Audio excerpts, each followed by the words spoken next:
Okay, well, of course, you know my name, and I've been, around forever. Most of my experience, practice-wise, was at a place called Family and Children's Agency, which is now, Families First or something like that. They've changed their name many times. So I worked there for 30 years, did everything but mop the floors, pretty much.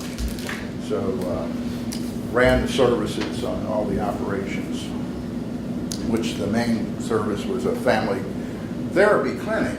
So I was just responsible for that, a lot of other programs. So from there, I went into, decided I wanted to run an organization, so I was at Boys Haven. I changed the name to Boys and Girls Haven. I was there for almost 7 years. And then I've been in full-time practice since then, 5 or 6 years. I've always done private practice part-time. And then while I was at Family and Children's, we started the family therapy program at U of L. And I was able to teach in that program for a long, long time, part-time basis. And one of the courses I got to teach was ethics. So, so that somehow or another I got branded as somebody who knows something about ethics. I don't really know much about ethics, okay? Ethics is kind of a tough subject, gray area. So all of the easy things are written down. It's it's those gray areas that are tough. So we'll talk about some of that. So now people will call me up and ask me a question, an ethical question. So don't ever teach an ethics course. Stay free from all of that. All right. As soon as I get my, well, here comes the whiteboard. Good timing.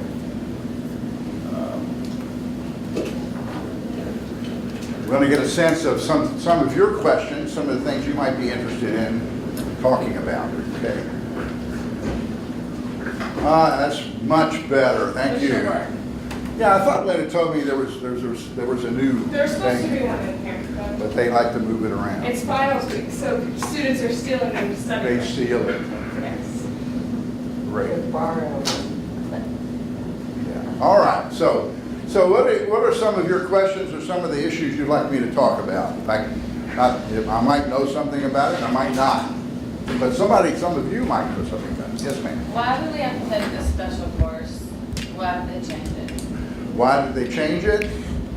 Well, they didn't. It's always been expected. I Well, don't like we remember always had to changing it. take ethics every renewal period, Right. but we didn't have to take this specific course. You mean my course? No, like it had to be a state. No, it has to be approved by the Board of Social Work. Is that what you mean? Well, You can't I don't take know, ethics it's by. different this renewal period. Like normally you just have to take an ethics course.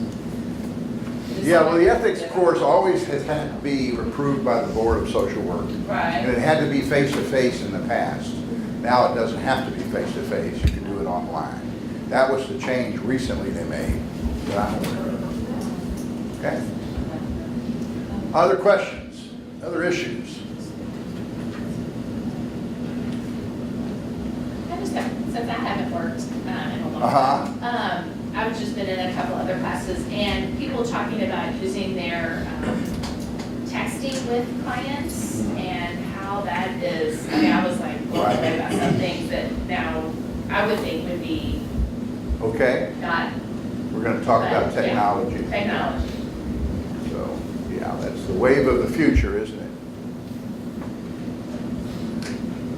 Okay. The board's a little drunk there. Okay, so we'll definitely talk about technology. Yes. I guess I ran into a situation recently where I was kind of pondering, kind of talking to the board about a practitioner's approach and kind of some concerns I had about that particular person. But there is I couldn't find any process on how to make a report as an agency. There's only information about how the general public would kind of make a report or report a concern. Okay, reporting, so the issue is reporting a colleague, Yeah. and yeah, it's okay. Issues regarding a colleague.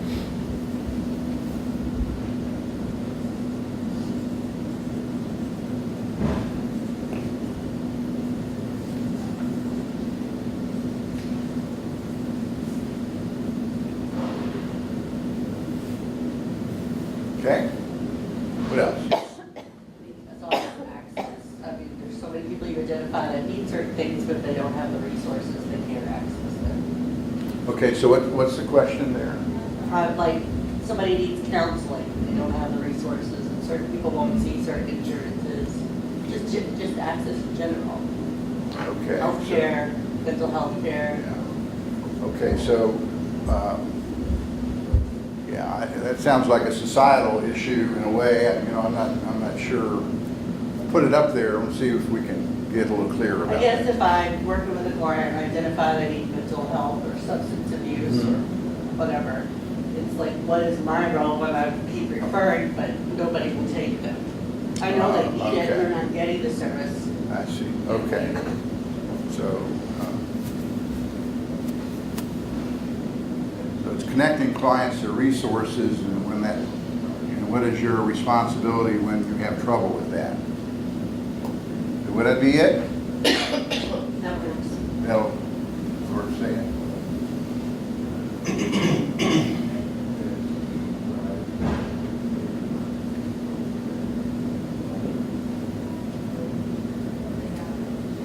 Okay, any others?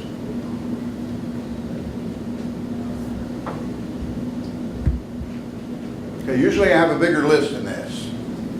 You're all a little sleepy today? I have another one. Okay. I guess sometimes it seems like there's a gray area around reporting things to like Child Protective Services. And, you know, in supervision, that's something that comes up, I think, often. People are asking, you know, what constitutes, does this constitute a report or?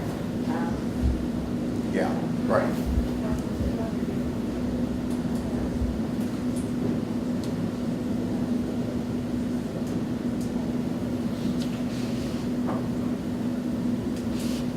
Okay. Yes, please. Kind of along that line, we work with a lot of clients who are referred by the courts, and we work with CPS a lot. How much information are we allowed to give them? I mean, if we have a release, but how much information do we give to the courts?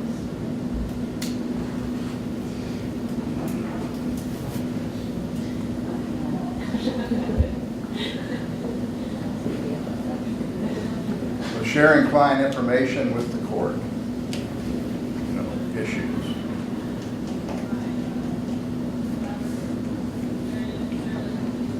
That sort of gets into, you know, what do you put in your record and all that, you know.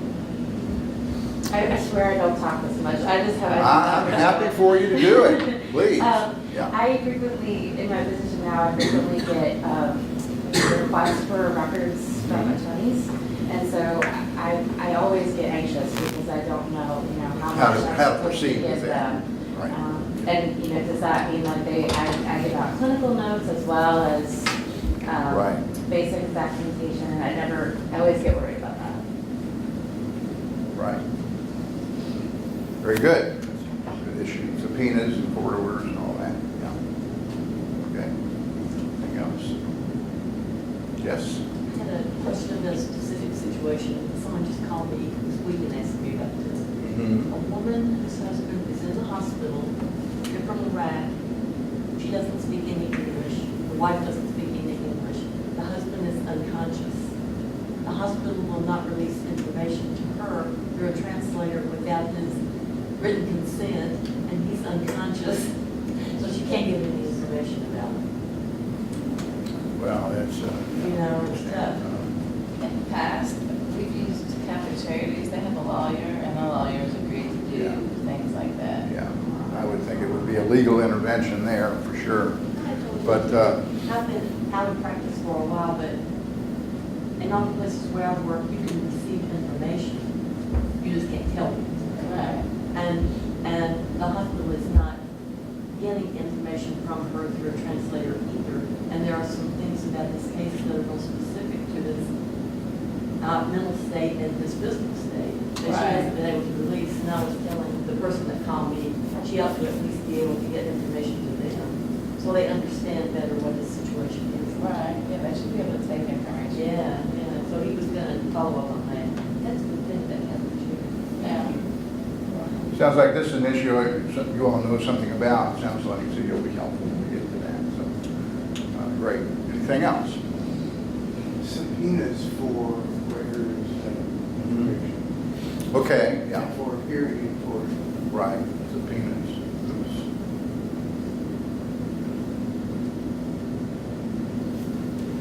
When I write on this board, I feel like I'm drunk because it kind of moves. I don't know what's going on here. All right. Anything else? Thank you. Our list is growing. Okay. All right, we'll try to take these on one at a time. I'll definitely talk about technology because what I've included in the workshop is some information from the AAMFT ethical code, which was revised about a year and a half ago, or 2 years maybe now. And so it's the most current of the three big ones: psychology, social work, and marriage and family therapy. It's the most current around, technology. So the others don't really address it very much. So, okay, so. All right, so ethics is obviously very important to our practice. Most everything we do has some kind of an ethical point to it. So, ethics are simply a list of cherished beliefs that are dear to our profession. Okay, so it's in that sense, then it's a list of values. Ethics typically all ethical codes typically have 5 major, I should back up and talk about what we're going to cover. Let me just do that for a minute. So this is our agenda. We're going to talk about ethics in general, then we're going to talk about the specific codes. We'll particularly get into the AMFT view about technology. Then I'm going to talk a lot about how to avoid malpractice or complaints to the board. We'll talk about some protocols for practice, and then we'll give you an outline for making an ethical decision, a process for going through that. And then we'll certainly have case discussion along the way, and then we'll kind of wrap up, and you all will do an evaluation at the end. So with that in mind, these are kind of the objectives. Hopefully you'll know something more about ethics in general and get some specific hands-on knowledge of the ethical codes, learn how to protect yourself, and then receive and get an outline and process for making a decision. Since most ethical dilemmas are not clear-cut, there's not any main solution that really satisfies all parties. Okay, we'll talk about that. Okay. Does that sound all right? Okay. Some of you have been through this before, so there'll be some repetition for you, like Bill and Ed back there. All right, so the purpose of the ethical code is to protect the public. The ethical code is not for us. The only reason we have a board and a license is to look out for the interests of the public at large. So that's basically what that's about. So it's a list of standards that are value-based, and these are the 5 principles that most ethical codes have in them. Autonomy. A client has the right to make their own decisions. In social work, what do we call that? Pardon me? I call it free will. You call it free will? Yeah. Well, there's a particular social worky term for it. You remember? Self-determination, right? That was right. Okay. So then, beneficence, with your decision ought to promote the well-being of your client, right? Non-malfeasance, it shouldn't do any harm or limit harm. Justice, that's dear to our social work hearts, we want things to be fair. And then fidelity, that you do what you say you're going to do, that you keep your contract with your client. Okay. Now, if you think about it, those 5 things are really kind of a quick checklist for making a decision. You know, you go down it, you know, am I safeguarding the client's right to make this decision? You know, am I promoting the well-being of the client? You know, this would be a quick and dirty way to make an ethical decision, right? Just looking at these 5 things. Questions? Feel free to jump in anytime. Otherwise, I start to talk at a great length and then I bore myself, okay?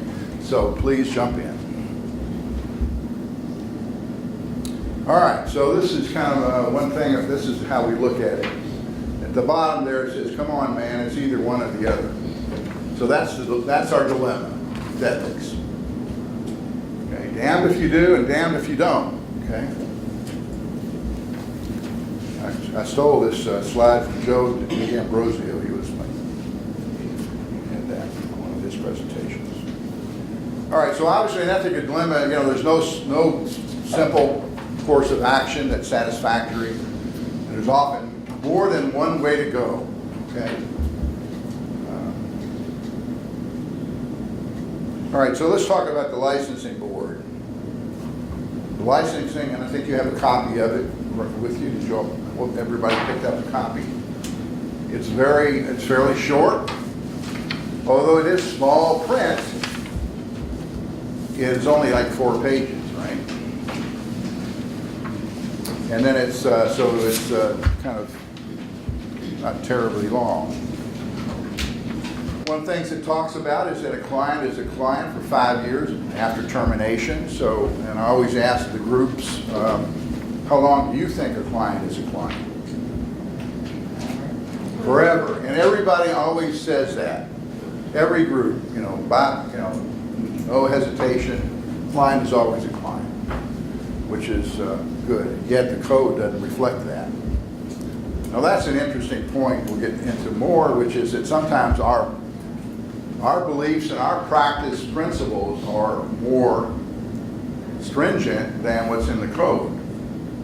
You know, so, you know, what we believe as a profession is more demanding than what's in the code. And we'll talk about why that's important to know. So they do a pretty good job of defining informed consent. They require written permission for audio and videotaping. Anybody do audio or videotaping of their practice for consultation or supervision? Yeah, you know, it's a lost art. We're losing, you know, that, of course, you know, people that were trained in marriage and family therapy, they cut their teeth on that. In fact, to get a license in marriage and family therapy, they require 50 hours of that kind of supervision. Still, but, you know, it's the best way to learn, but nobody's doing it anymore, unfortunately. They also have a whole section in there about the integrity of the board, which doesn't have anything to do with you. And then they have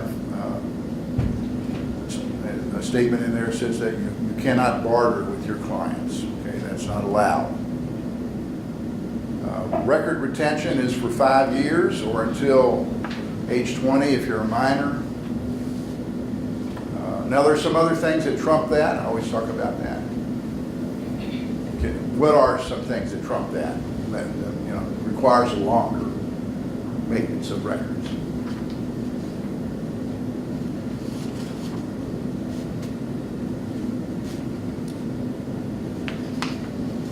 Could be by contract, right? Like when I was at Boys and Girls Haven, you know what the state required us to in terms of keeping our records? You know what the requirement was? Forever, we could not get rid of a record at all. Crazy, huh? Isn't that crazy? I mean, you know, just us and the Smithsonian, right? So anyway. Who set that? It's by contract. It's been there for years, so somebody did it. Somebody in management of the cabinet.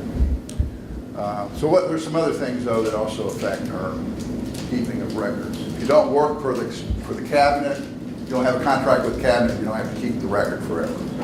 But some other things require you to keep it longer. Think of any? There's two more that I'm kind of thinking of. I was thinking, perhaps if something happened to the client while in your care, perhaps they committed suicide or something while in your care, especially if it was a minor. It might be good to, hang on to your record longer in that case, but there wouldn't be a requirement to do that I know of anyway. So, okay, what about HIPAA? What does HIPAA say? If you're governed under HIPAA, how long do you have to keep a record if it's HIPAA related? 7 or 10 years, I No, 7. think. 7 years, right? But what is a requirement for 10 years? Can you think of it? I know that, like, we have different state regs for if you work for an agency, and then if you're credentialed by NIPA or NCQA or JPA or Yeah. something like that, they have their own regs. Right. Well, Medicare and Medicaid, which once again would be a contract, Yeah. require 10 years.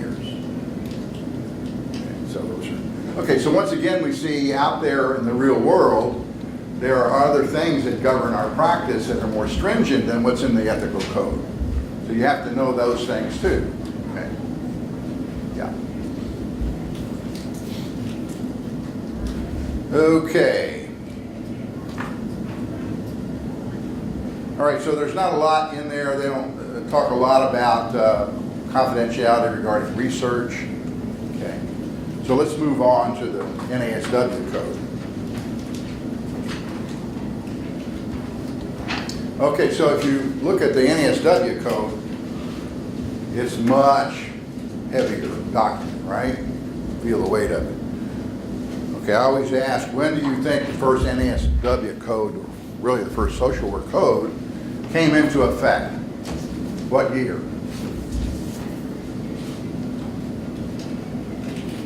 Just guess, what do you think? My guess would have been wrong, I had a guess. 70s. 70s? Okay, anybody, any other guesses? I would have said the 30s, because I sort of remember social casework, and that's when social work kind of came into its heyday. This first journal was there. Social workers thought they were little psychiatrists walking around, so it was kind of like a, it got professionalized in the 30s. I would have thought in the 30s. But actually, it's 1960.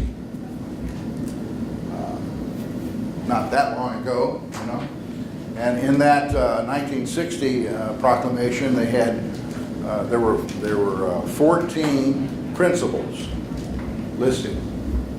Very short and sweet, just 14 principles. Like, I respect the privacy of my clients. Simple statements like that. Oh, those were the days, We miss those days. Okay, so then, it's been revised since. In 67, they added a 15th principle. Now think about what was going on in the late 60s, and then you can kind of guess it, what that principle might have been that they added. Can you guess? Racial unrest. Yes. Has to do with racial unrest, but what would be the concept? Civil rights.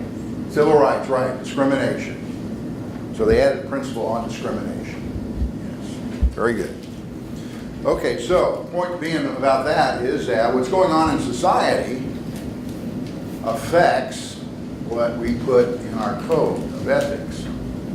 Okay, what goes on in society in general affects our code. However, it's always after the fact. It's damn late. Okay, it takes a while for it to show up in the code because we're already way ahead of the game. They don't revise these things very often, as you'll see when I give you the other dates.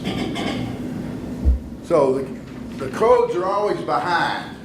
Okay, just like I mentioned to you. Well, social work and psychology, they don't have much in there about technology-assisted services. They're behind.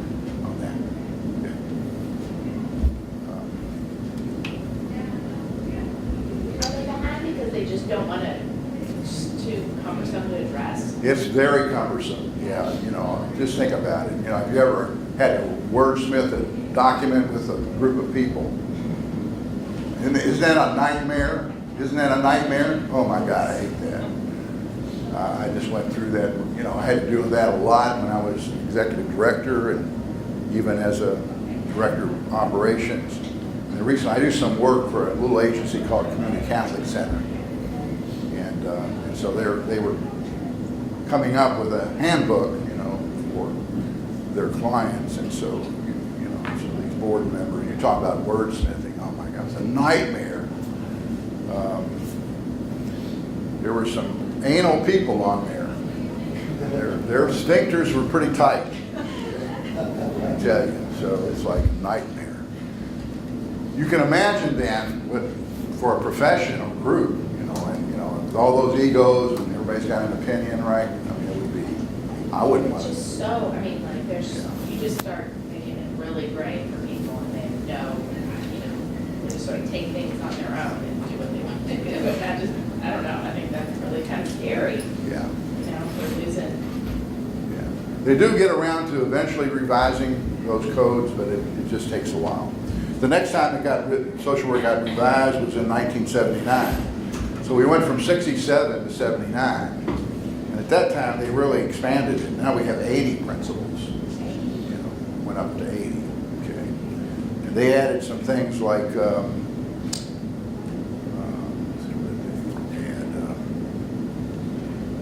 some guidelines around the enforcement of practice for the profession and so on. So, and then in 90, that was the next time they revised it. They added several new principles on solicitation, fee solicitation, fee splitting.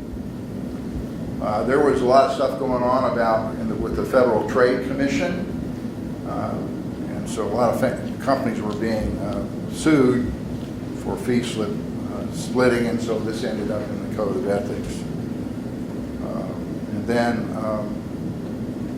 in 92, they added 5 new principles, and 3 were on social work impairment, and then 2 concerned dual relationships. Now we now say multiple relationships, because obviously you can have more than one relationship, more than 2. And so I think, you know, that in the 80s, that was kind of the heyday of employee assistance programming. That, you know, that kind of came into effect at big time, and so that, you know, the employee assistance came out of recognizing that employees have mental health issues, particularly around alcohol. And so if a company can help their employee get treatment, they're going to see absenteeism get reduced and productivity go up and so on and so forth. So that kind of thinking then eventually, you know, spilled over into the professions, and so all the professions began to set up social impairment committees, right? And so I've done a little work with the nursing committee, and they are very stringent, very demanding. In Kentucky, they have a 5-year kind of process for somebody getting their license back. And it's very, you know, much more demanding than Indiana, for example. So those are important committees. Then in 1996, we had a total new code showed up, and this code talks a little bit about electronic media. So you want to take a look at the social work code for a minute, NASW code, and find what it says about electronic media in there. This is my way of getting you more familiar with the document. What's that? Oh, well, we'll see. We'll see.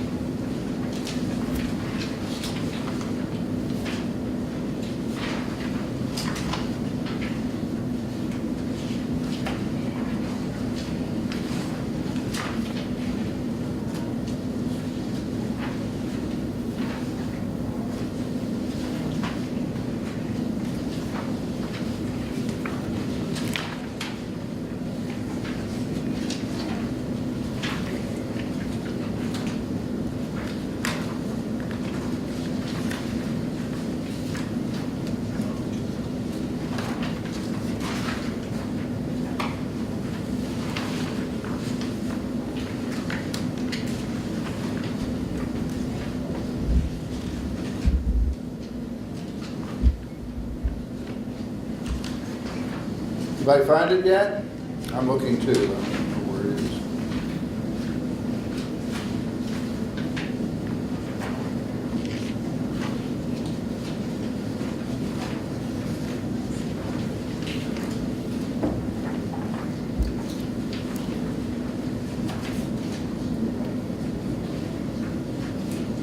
is. Can't find anything? Is it in, under privacy and confidentiality? Is that what- Look at, L&N? one place we can find it is under privacy and confidentiality, yes. And I think it was, How about under competence and practice? okay, there's something under privacy and confidentiality. Under, look at M and L and M. Okay, it says, L says social workers should protect confidentiality of clients' written and electronic records and other sensitive information. And it talks about storage. And then M talks about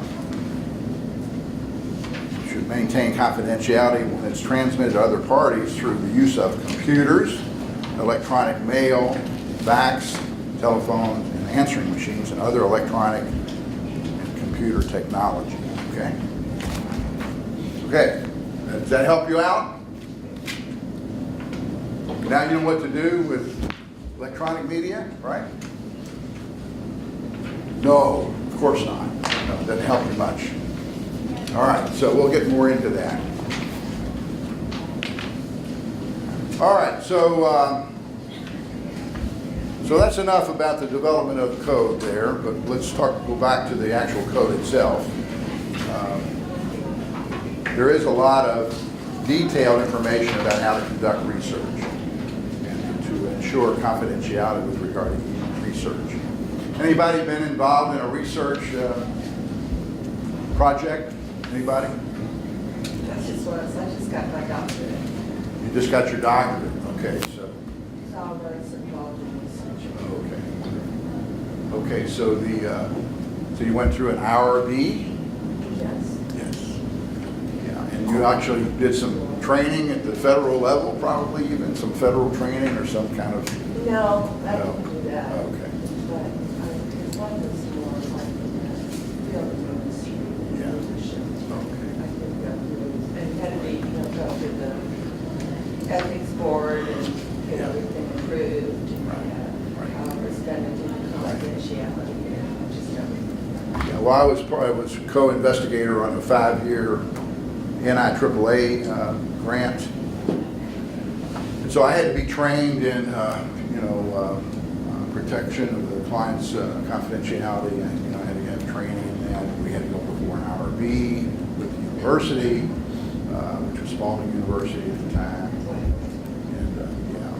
And so it was a big deal. So it was almost really so much involved. It was really hard to even do research, frankly. So, but anyway, whole big section in the NSW code about that.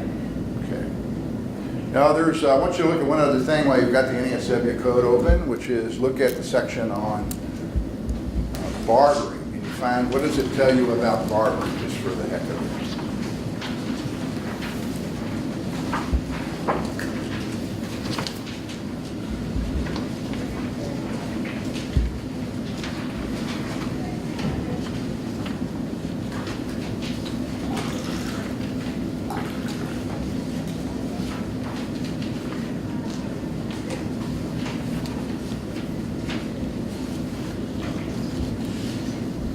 If I find it, okay, what section is it for the rest of it? 113. Okay, 113, okay. Okay, and so what are some of the key points about that? What do you notice? You want to I mean, mention? you can set up a conflict of interest, exploitation, inappropriate boundaries with your relationship with the client. Okay, Yeah. okay. Some other points about it? Client has to initiate it. Okay, you can't initiate it. You have to ensure that safeguards are there for the client. So that would go in your record.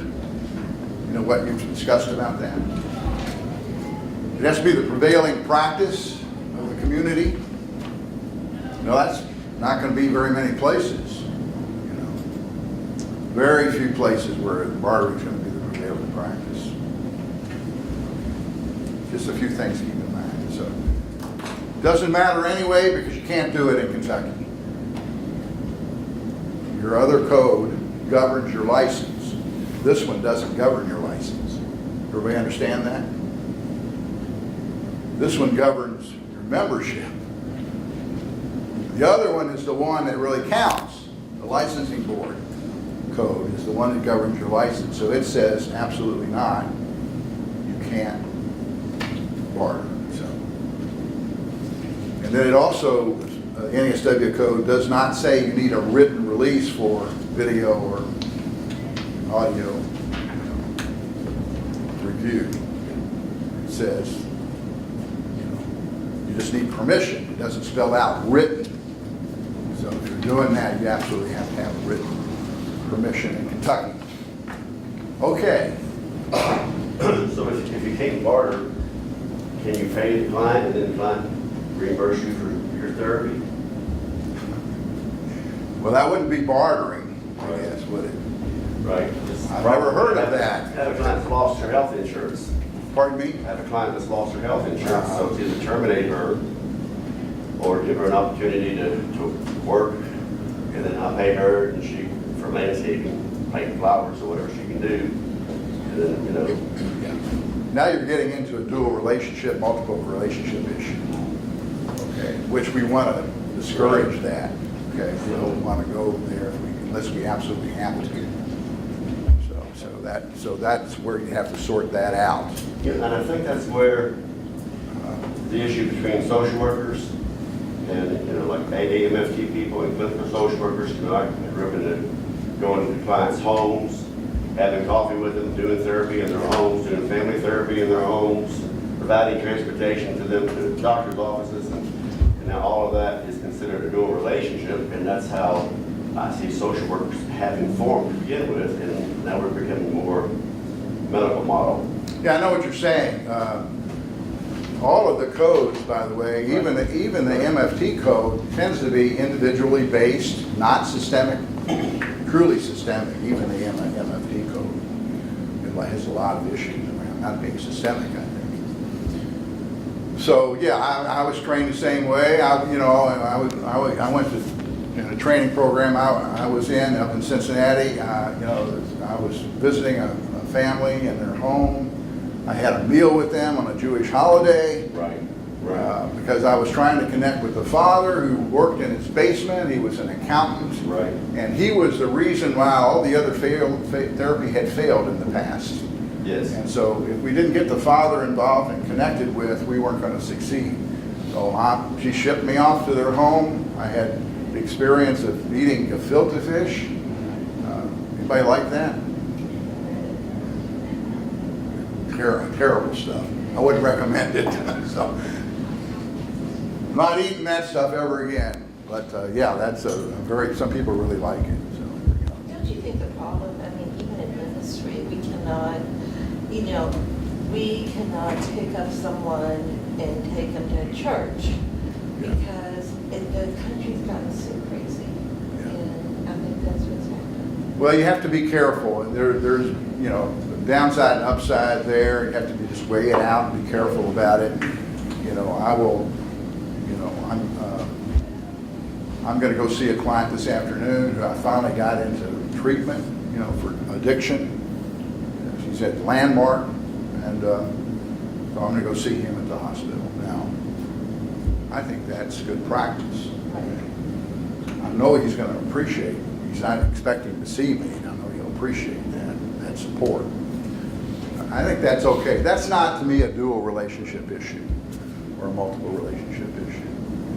But when you're having somebody do a service for you, or you're involved with them in some other way, for example, another example is I often see clients from my church.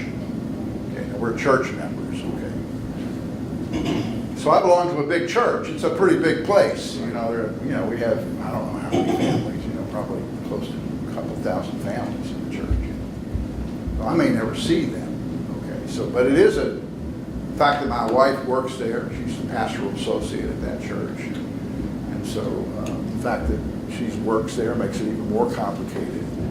So, so when I see a client from my church, I have to really make sure they understand, that I am separate from all of that, and that, here's how I'll handle myself if I see you at church. We go into all of that, all the ins and outs of all that, and then I'll ask them, do you still want to see me? Given that reality. And of course, they always say yes, right? They want to see people they know and have some confidence in. So they always say yes, but that's my way of handling that situation. I used to give away free services, Yeah. But I went to a legal workshop, and the person said that if you give away free service to a client, and that client were to file a complaint against you for sexual misconduct or something, that you'd have no chance of ever winning that, because it would look like you were, bartering sex for services. So I terminated all. I was seeing 8 people for free. And I terminated all of those relationships because I thought I don't need it. Well, that is a very good point, I think. I don't need that. Yeah, because There's a it different creates an value. appearance Right. of impropriety when you weren't, of course, doing anything inappropriate, but it creates that Right. appearance, and somebody could interpret it that way. So if I take that risk. I get that. Lawyers can do pro bono work, but Yeah. social worker, I mean, Yeah, we can do pro bono work, but you should That charge has them to $1 be or rendered. something. Oh, I see. Yeah, charge them $1, 50 cents.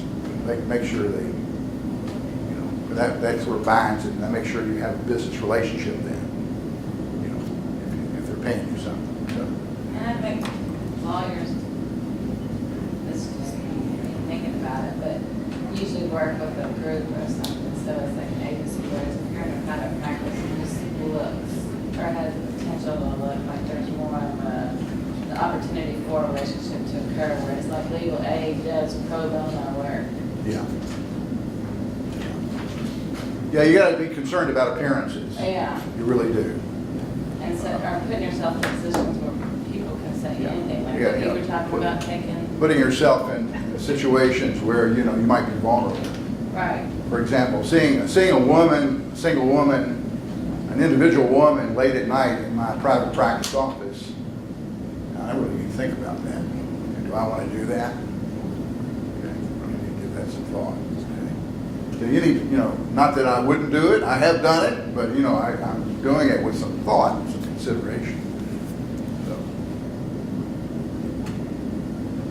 And it is a different world. it is. I mean, when, it used to be, and then when it was different, social work industry, you go hand in hand. And when I first started in ministry, I wouldn't think twice about being alone with a group of kids waiting for their parents.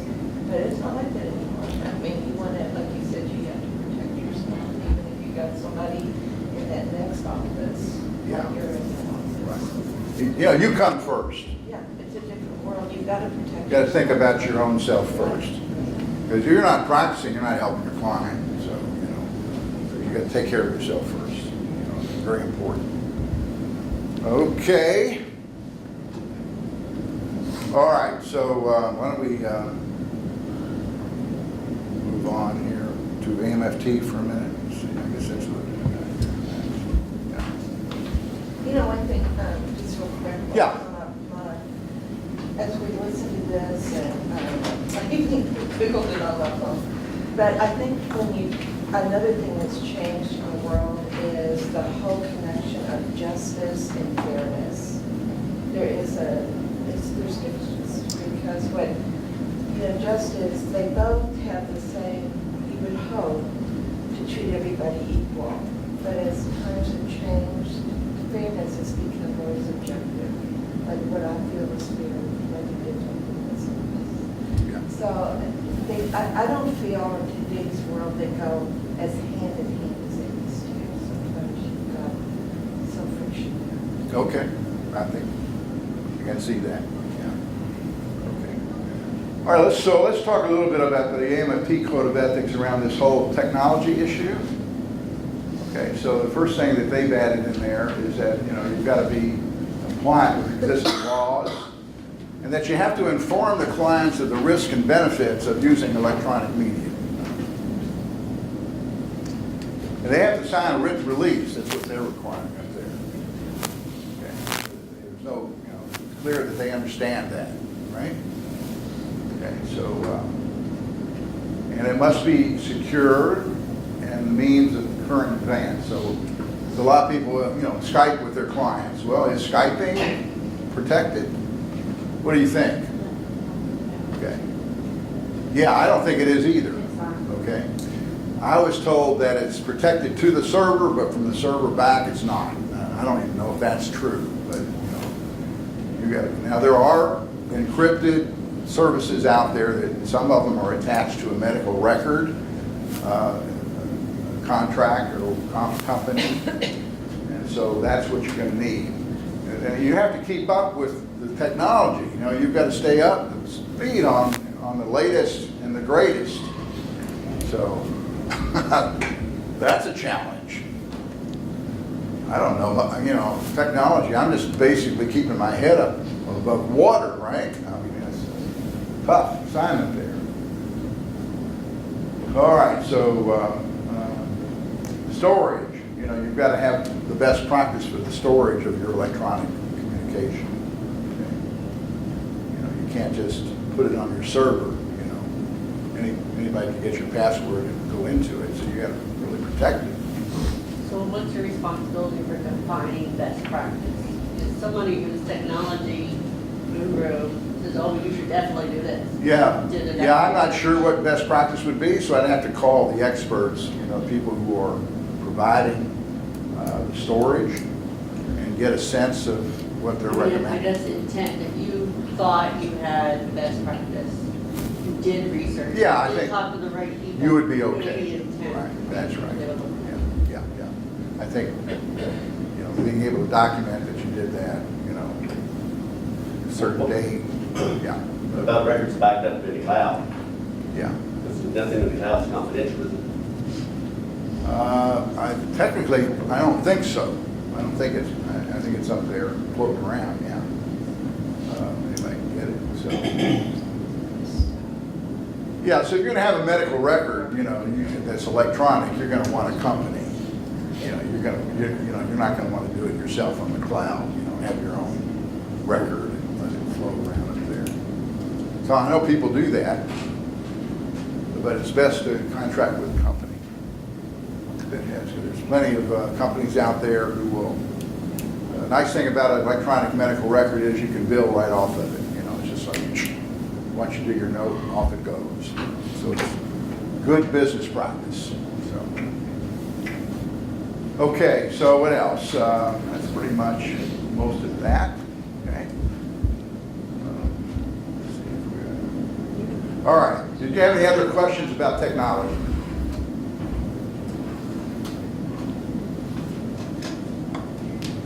All right, we'll cross that one off.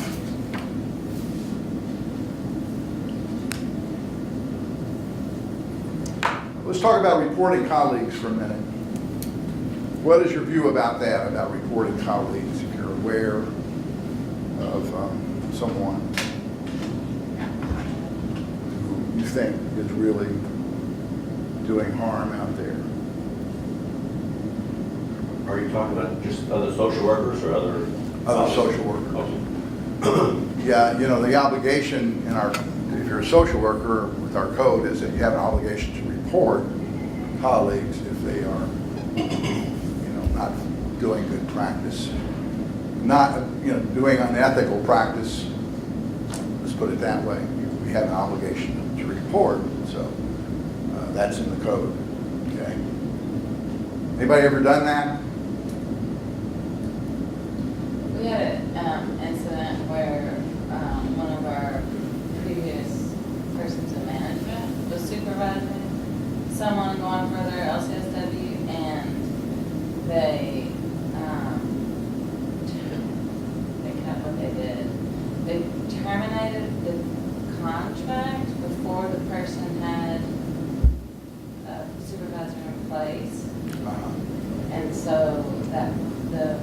terminated the contract, got reported, and the board is doing an investigation.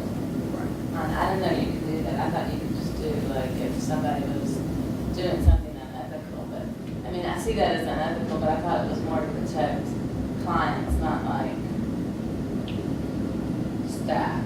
You know what I'm saying? Well, in that case, you know, the staff person was a client because they were in a Right, yeah. supervisor relationship, so, you know, you can fudge that way a little bit. But yeah, that's a good example. Yes, anybody else have? I think that, you know, there are like, it always has seems black and white to me before. Like there's unethical conduct, we all know probably what that looks like, those things should be reported. But then now I find myself like maybe in like this like a gray area where I feel like I'm supervising someone who I am kind of questioning that person's stability. And that person is working with clients and, you know, and then there's this gray area about, you know, some behaviors and how do you handle that? Yeah, you have to, you know, you have to have some specific actions, but, you know, you may be in a position where you don't give them a recommendation to go forward, you know, when Right. and you have, obviously, you have that conversation with them, that you have big concerns with them. So it starts first, you know, the conversation starts with the supervisee about your concerns. And Well, how much knowledge do you really have to have before you feel comfortable making that decision to report? And I remember an instance where I took my grandson to the zoo and I saw a longtime colleague running around the zoo with another woman. Then within a couple of weeks, for whatever reason, I don't know, but the wife of this person called me to say that they were getting a divorce because of an affair going on by my colleague. And then she told me that this affair was as a result of this person doing therapy with this woman and another. Oh, okay. So. Yeah, so that's tricky because, Is yeah, well, that's tricky because that's secondhand information. And so I don't really feel a lot of pressure to deal with secondhand, third-party information. So I feel we need to stay on direct data here, okay, to be on safe ground. Because here's a story that, why I say that. When the license, you know, I was, you know, been around long enough that I was actually involved in passing the social work license, you know, been out there lobbying and that sort of thing. Pretty invested in license, right? And so we had a colleague that worked in the agency, I think maybe they left by that time though. And so they were out there practicing clinical social work with that license. And so a friend of mine and I, we recorded from practicing without a license. And so we promptly, not too long after that, got a letter from her lawyer, you know, threatening us. So there's a, you know, you have to weigh the risk here too, because, you know, you might be damaging somebody's reputation and their ability to make a living. So, you know, you really need, you know, it's not something you do willy-nilly. Okay, so that, you know, really learn something from that. Okay, so. I think it takes Yeah. into consideration intent, like the intent behind whatever the behavior is. And then, is it a repeated pattern, and is there like Right. remorse or some sort of response where like, oh, I didn't know and I'll do Right. better, you know what I'm saying, versus Yeah. somebody who intentionally is doing, because we're all constantly learning and evolving and growing. Right. And you know, if you're intentionally doing something versus you didn't know, but you're open to, Right. yeah. Yeah, so I think that's where it starts, right there. Somebody called me up recently, they had an issue going on with a supervisee, you know, I said, well, you know, it's good they're in supervision with you, because that's what supervision's for. Right. And if they don't respond to you, that's another story, but, you know, you've got to help them with that, okay? Yeah. I've got a question. Can you, if you're not licensed and you're under supervision, so you've got a supervisor of record. Can You're you- the supervisor of record or somebody else is? Someone else is. Okay. So you're under someone, I'm under you for supervision. Okay. Can I see clients and have self-pay? If I'm under supervision and I have a supervisor of record, Yeah, you can charge clients. even though I'm under supervision and I'm not Yeah. licensed? Yeah, You can? as long as you have the CSW and you have a contract with the supervisor. Okay. Yeah. But doesn't that supervisor ultimately sign off on the note? Isn't it ultimately under that supervisor's name and? Well, the supervisor is responsible for that person's practice. I don't know if that always means signing off on every note, you know. Because you would do that if you had an insurance company, but it's self-pay. Okay. So it would be Yeah. self-pay. Yeah, I don't, yeah, it would most likely be self-pay because I don't think most insurance companies would pay that person with under my signature. You know, I didn't do the service. Right, right. They're not gonna pay. Okay. You mentioned just a second ago, Mhm. supervisees, and do you then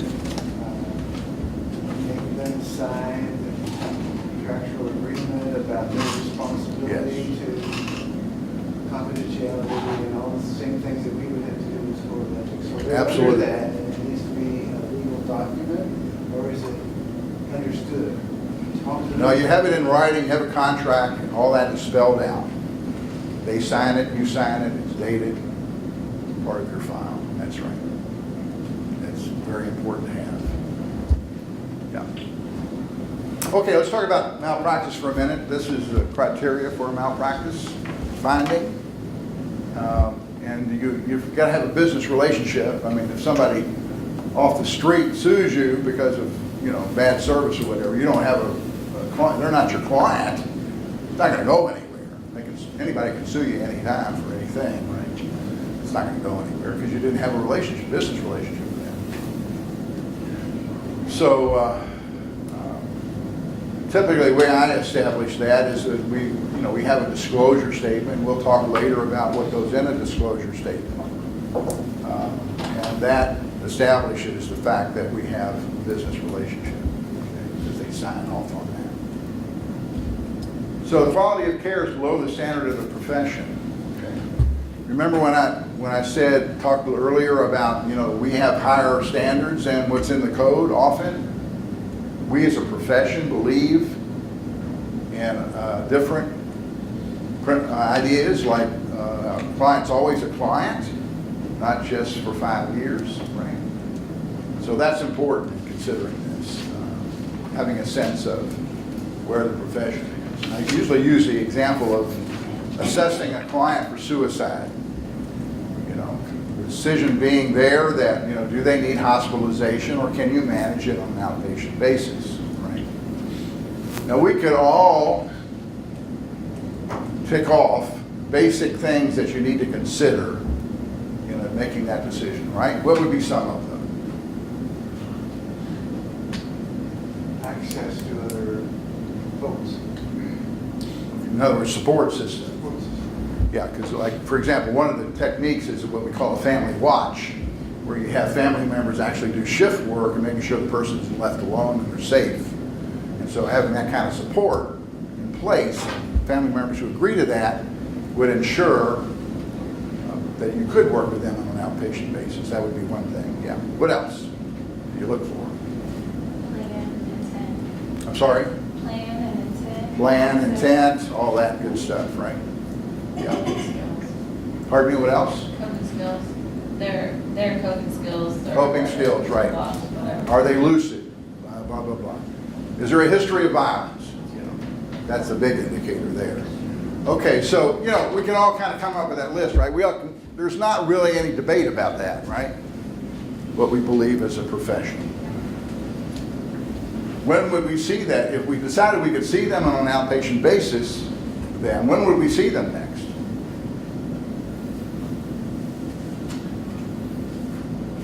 From the time you just shared, you know. You had a session with them, you're going to work with them on an outpatient basis. When are you going to see them next? Yeah. Soon.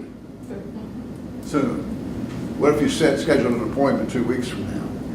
And they did something to themselves. Maybe they didn't kill themselves, but they injured themselves, right? And I think you Is know- that, so that's a standard that's below what we believe is a profession, right? And if you put that on family members on a watch, you gotta do some special work with them, so they know Yes. if something Right. did happen. Right. certainly, Yeah, it's not something, it's something Not really. just working with the client, maybe. Okay, so, all right, so then if I didn't do that, I set that appointment up 2 weeks from now and they injured themselves, and that's clearly is below the standard of the profession, right? Somebody got killed in a local hospital, they killed themselves they were on a watch, and so they didn't do the 15-minute checks or whatever it was. So I'm sure the hospital was vulnerable there.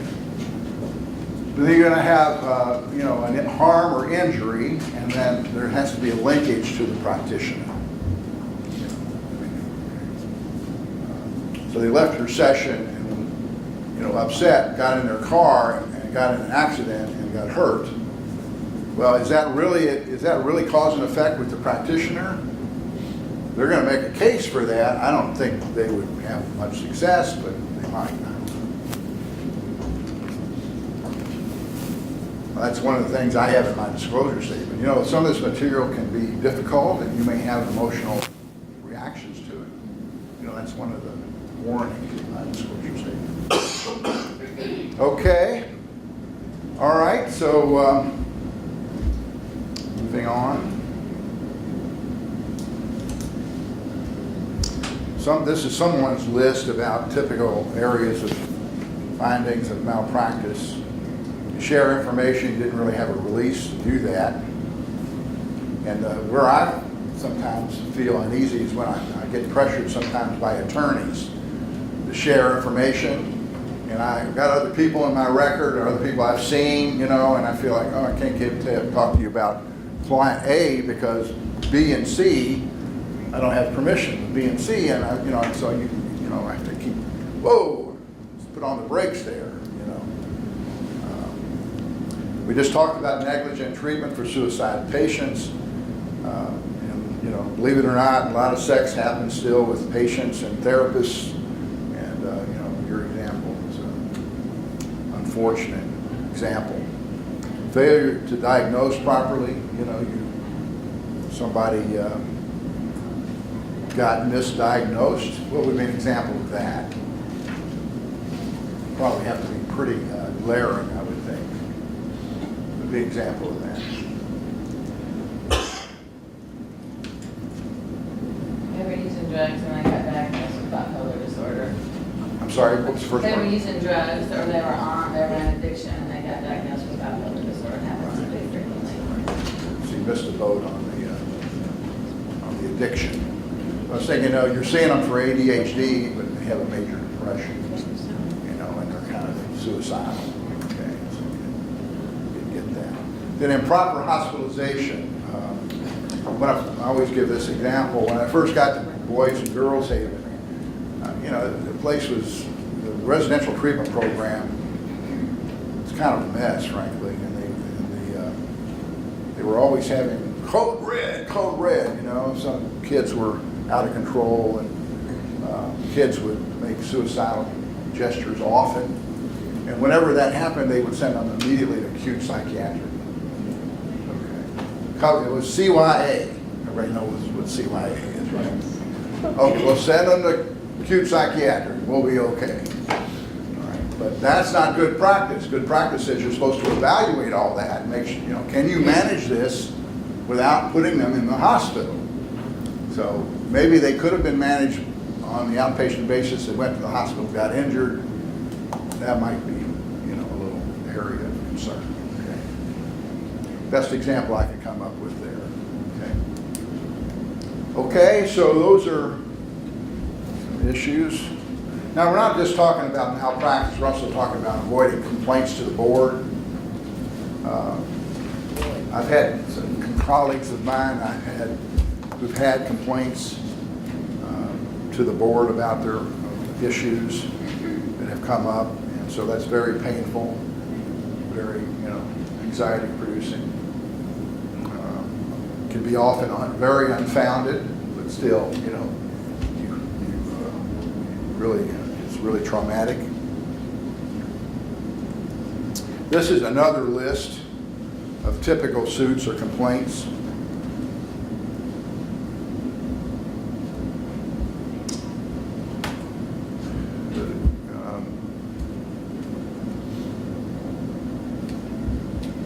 Avoiding the medical model. Well, that was sort of like being sort of along the lines of misdiagnosing somebody, I would think. Social workers hate the medical model, so do MFTs, So how do you know? What I'm talking about is using the DSM, So you have to get somewhere with that. Yes, Chris? By the time I get a client, a lot of times they have several diagnoses. Right. What do you do with all that? Well, you make, you can come up with your own diagnosis. I mean, you consider that, but, Okay, and then I may send someone to a medication provider, and then they have their own diagnoses. Yeah, well, sometimes they can come and go, these diagnoses, they change, a person changes. So they may have had something in the past, they don't have it anymore. But you, hopefully, the best possible world, there's some consensus around that, right? Right. So you got to figure out who's got the right view here. You might have the right view. So it really, because Yeah. they may be billing like Medicaid, but under a different diagnosis. Yeah. So I guess that's, That's you're responsible for your own diagnosis and your own practice. So that's that informs you, this other person's diagnosis, but it shouldn't dictate what you're doing. okay. Now, I'll give you an example of that. I saw a client recently where they came in and I knew they were on lithium. Okay, so what diagnosis did we think of when somebody comes in with lithium? Bipolar, okay. Now, bipolar, I'll put that down. We don't do that, right? Just because she's coming in with lithium, we don't just write down bipolar, right? We got to go through the process of checking it out. So went through the criteria for bipolar with her. Yeah, it turns out she had all the criteria. Okay, so now I agree with. I don't agree. I'm making a big assumption that probably she had that diagnosis with the psychiatrist, but I don't know yet. But it sounds, that's usually what is the case when you're on lithium. So I didn't take that, I didn't make that assumption just because she's on lithium, right? This has been a long time ago, but there was a psychiatrist, back then it was called Jefferson Hospital. Yeah, I remember that. This particular psychiatrist made a reputation out of the diagnosis of multiple personality disorder. So almost every person that this man was seeing ended up with this diagnosis. And I talked to a therapist who was there who was actually buying into that and was treating her particular set of clients that she was getting from this doctor as personality disorder. That's a sad affair there. Yeah, the old saying is, if you have a hammer, everything's a nail, right?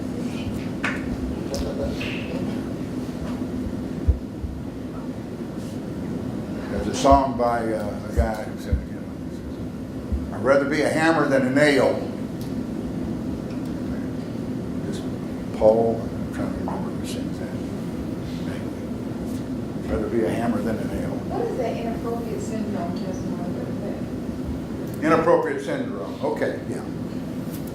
Parental alienation is one of those examples. That is not an accepted, bona fide condition in the court. The courts they don't accept that, parental alienation. I know that it exists.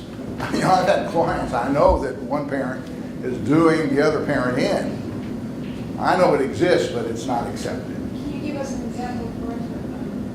Well, it's simply when one parent, and it's usually a divorce situation where one parent is downgrading and, keeping the other parent from having a relationship with the children and, sort of making them into the devil, into the enemy. They do whatever they can to make sure that the children don't see the other parent in a good light, but always in a negative light, kind of thing. So it's very harmful to children. It's a form of triangulation. It's very destructive.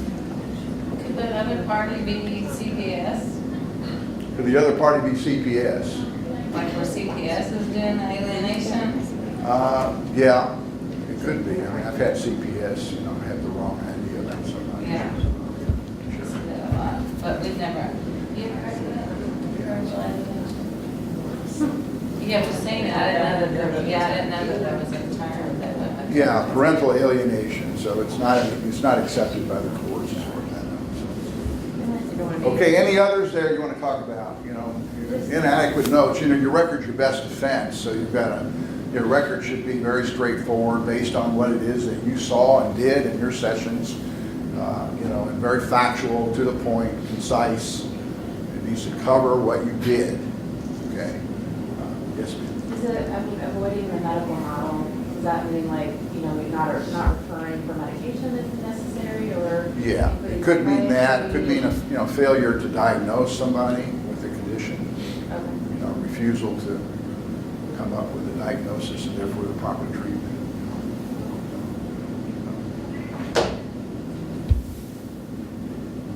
Out of office contact, that's a tricky one because, as you were talking about earlier, as MFT people, we have had, out of office contact. So I guess the moral of the story there is if you're going to do out of office contact, you need to really think about it and be very careful. So you don't want to be in a vulnerable situation.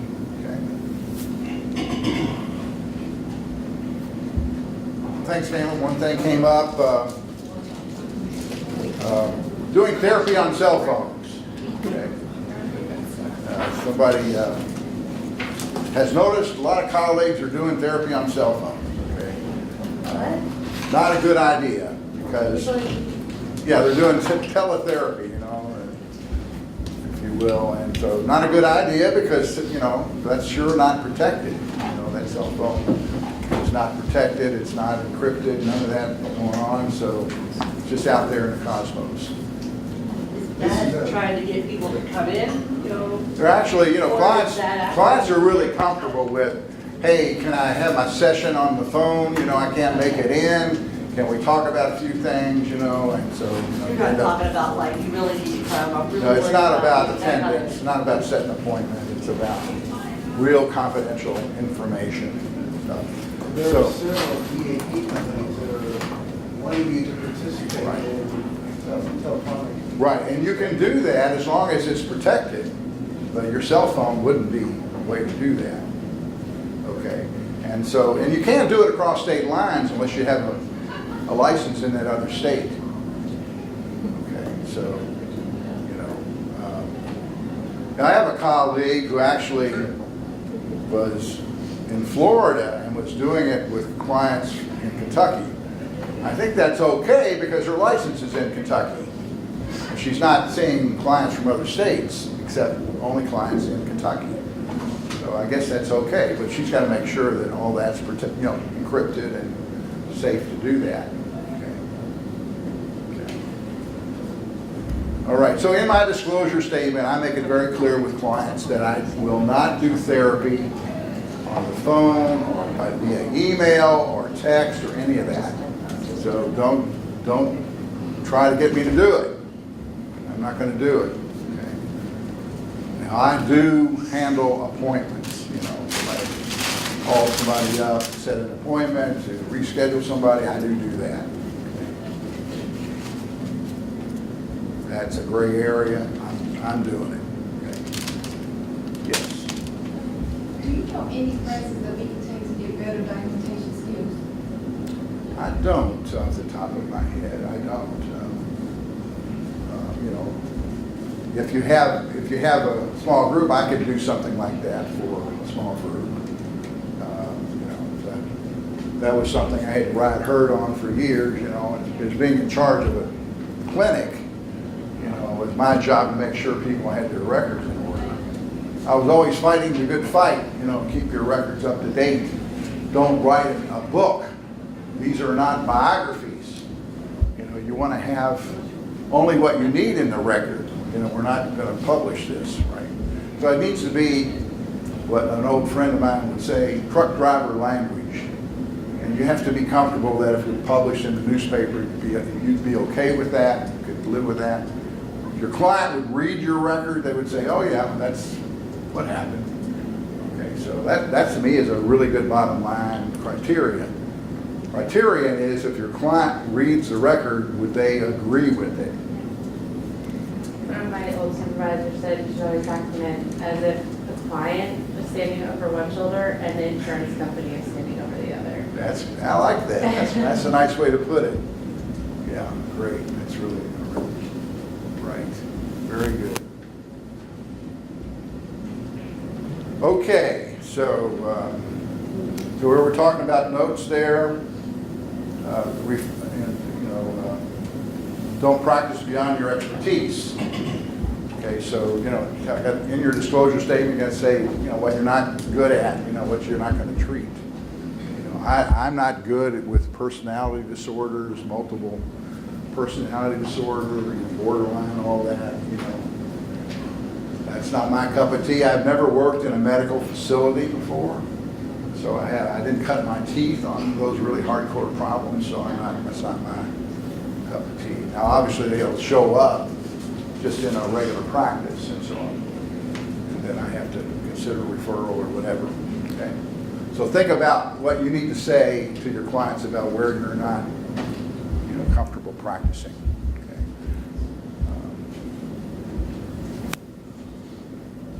And then establish a healthy rapport.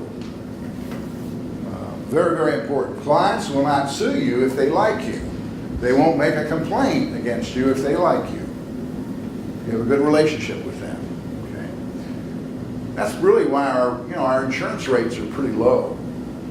And that's why, because we are good at creating a relationship with our clients. You know, psychologists aren't as good. MFTs are pretty good. Psychiatrists are not nearly as good as even psychologists. Okay? That's what I've noticed. I don't know if you would agree with that or not, but that's what I've noticed. But we're really good at it, right? We were trained very well on that. So look at your caseload and who are your clients that you're having trouble with, and identify those, and then you want to make a special effort to try to get reconnected with them. One of the things that I do is that if I'm struggling with somebody, I find that if I do a genogram with them, I usually can get connected with them. Once I know their story, their historical story, that helps me get in a good place with them, right? Everybody knows what a genogram is? Okay,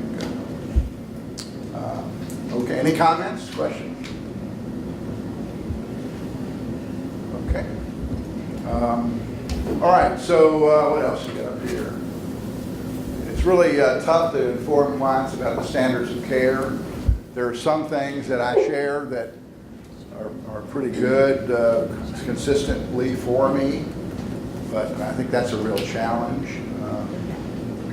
For example, if I'm seeing somebody with depression, I will say to them that typically psychotherapy and medication in the past has been seen as the recommended protocol. There is some different thinking these days that most depression is not any more effective with medication than psychotherapy is just as good by itself. There's a whole point of view about that out there for situational depression. So there's a counter argument out there. So I share all that with them and say that, you know, work it out with them. So oftentimes we'll try the psychotherapy first. If it's truly situational, we'll try the psychotherapy first, and then if that doesn't seem to get anywhere, we'll add the medication. So that would be an example. You know, so, other examples that you have about informing them of standards of care? Have you thought of this before? This is kind of a new subject for some of you? Okay. What are some other examples? If you report that you're gonna hurt someone or hurt somebody else, you have to report it. Yeah, that's the one that should be in the disclosure statement. You know, let them know up front that you have reporting duty for danger to self or others. Right. That's certainly important. CPS, making sure they know about child protective service referrals, spouse abuse. Which he's getting at, those reporting requirements, domestic violence and harm to self or others. There's a And it's reporting changed. requirement. Domestic violence is no longer mandatory to report. DV. No longer mandatory to report. Domestic violence. Is that right? Yeah. Well, I just learned something. When did that change? Within the last year, it came through Frankfurt and the TV board. They have to give What was it? permission. No longer, I They have to give you permission to report it. I mean, unless there's like children involved. Okay, well, thanks for bringing that up, Bill. I was not really clear. I didn't hear that what he said. Bill says there's no longer a requirement to report domestic violence You're not allowed to without my permission. without their permission, right? So there's a regulation out there that probably now says that. And I think the reasoning behind that is what they saw is that the victim, when they knew that it would be reported, it created more anxiety and more potential for violence. Yeah, They were quite fearful, so it just totally was against what the purpose was. Yeah, I always felt that way about it. I always felt like if they were in therapy and working on the issue, reporting made it worse. Okay, I always felt that. That not for like adult protective services, like Yeah, that's APS. APS, so, APS. so if a A senior citizen senior is citizen who is incompetent or Right. cannot, is that, if somebody's taking advantage of a Yeah. senior citizen, abusing a senior that's citizen. not, that's different That's than what he's different. saying? Okay. That's different. Yeah. okay. That's still reported. Okay. Alrighty. Okay. Maintaining a strict professional boundary with the client. And so that kind of gets at that issue of seeing clients out of the office.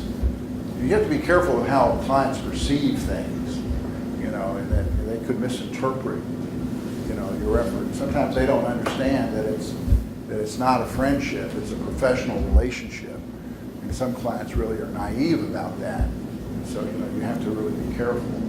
So, you know, I've had to give clients money, or you've got an extra table, you don't need any more, so you're going to give them a table. You know they don't have one, you know, those are slippery slopes to go down. Very slippery.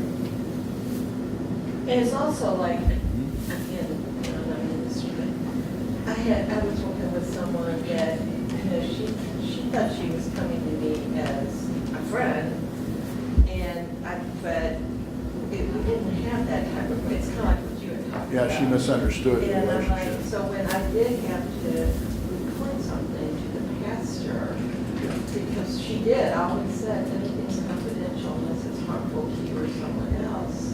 So when that happened, she's like, but you're my friend, I was talking to some friend, I'm like, no, we talked about this, you know. I'm a pastoral associate first, and then, so that was like, no problem.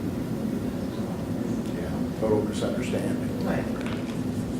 So it might be good to have something, I don't know if you have something in writing that people sign off on you when they're in a real therapeutic You know what, that relationship. taught me to do that, Yeah, yes. that would help clarify. Make sure that there isn't a misunderstanding about that, yeah.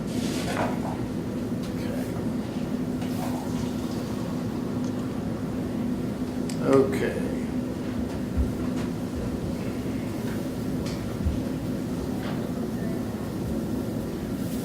Okay, so obviously you need to pay attention to what's in the code, the relevant laws, family law, for example.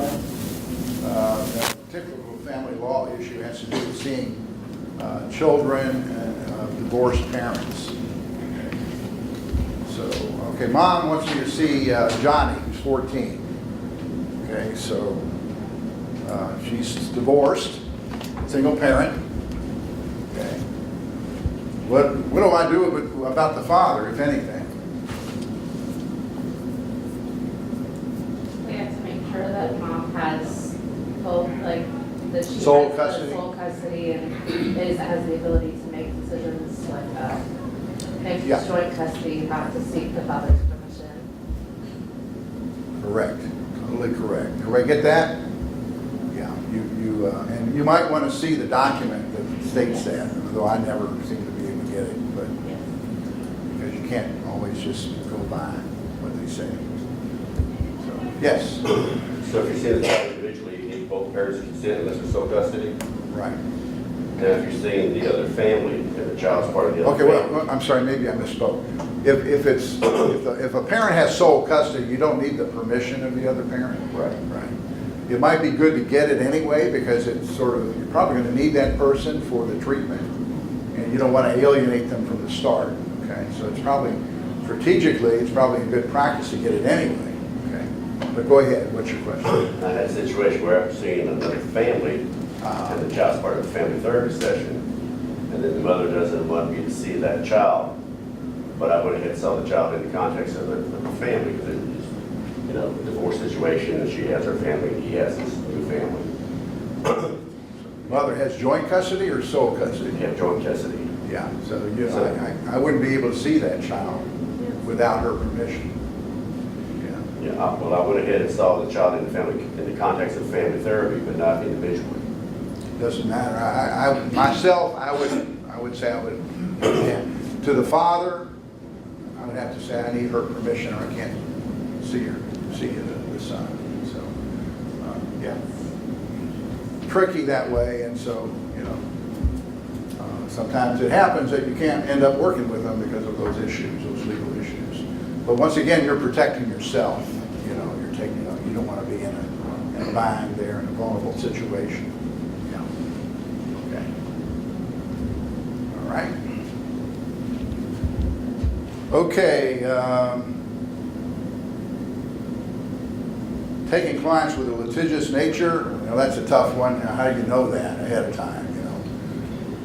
Once in a while, we knew that a client had been all over town and had, filed this or that against somebody. And once in a great while, we knew that before they ever got in the door.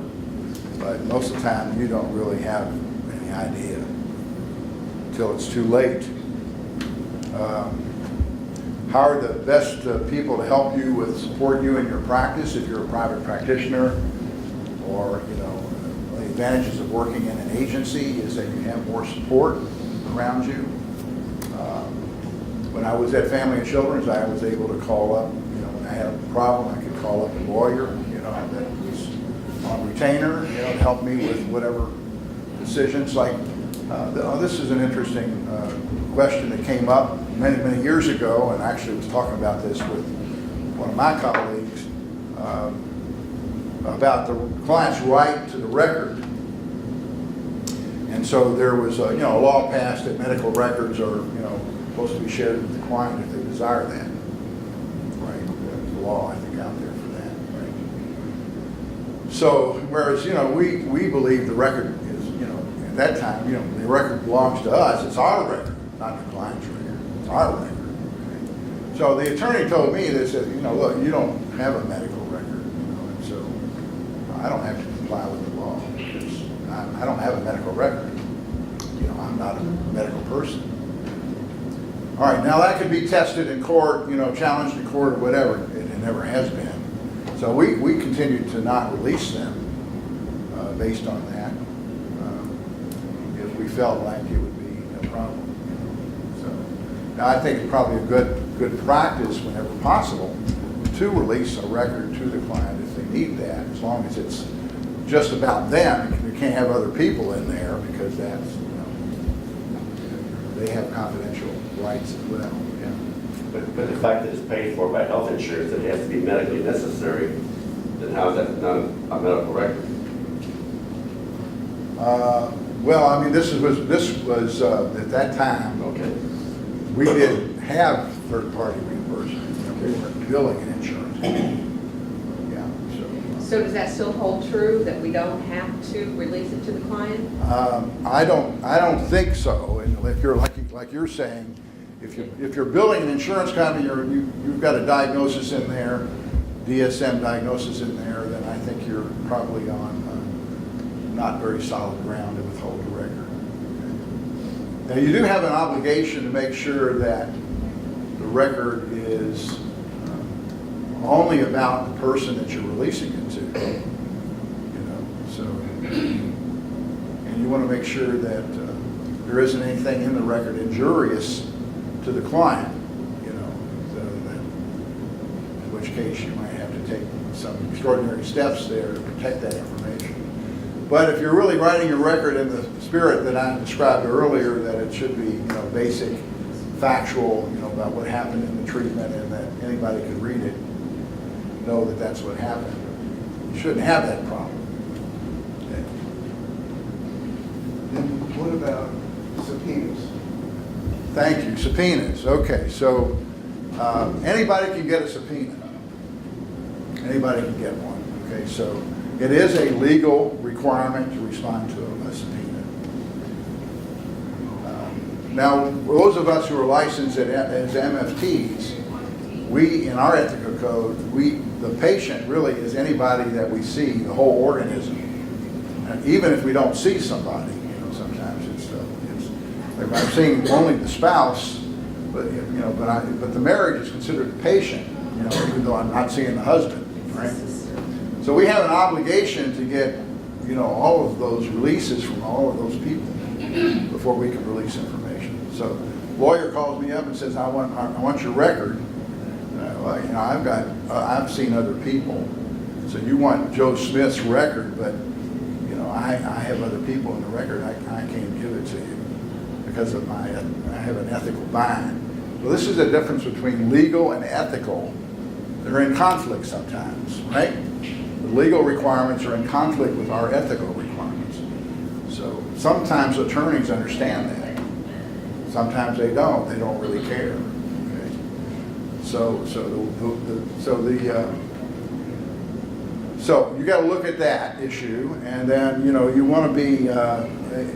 Well, I often say to an attorney, you know, I need releases of information from these people in order to release the record, or you know, court order from the judge. Okay. So if the judge issues a court order to release the record, then confidentiality is waived. Okay. Does that help? Is that clarifying? Everybody clear on that? So, yeah. Okay. So that's. Most of the time, attorneys these days understand the ethical problem there. Hire good supports. I was talking about. I had a couple of billing persons that dropped me cold turkey out of the blue. Just dropped me. I couldn't get a hold of them. You know, this is my cash flow. You know, they're affecting. Very upsetting. Yeah, I had a lot of anxiety about that. Who am I going to get my billing done? So, yeah, so that's an example of how, you know, it really affected me. So, you know, having good support around you, even if you're in private practice, you need good support around you.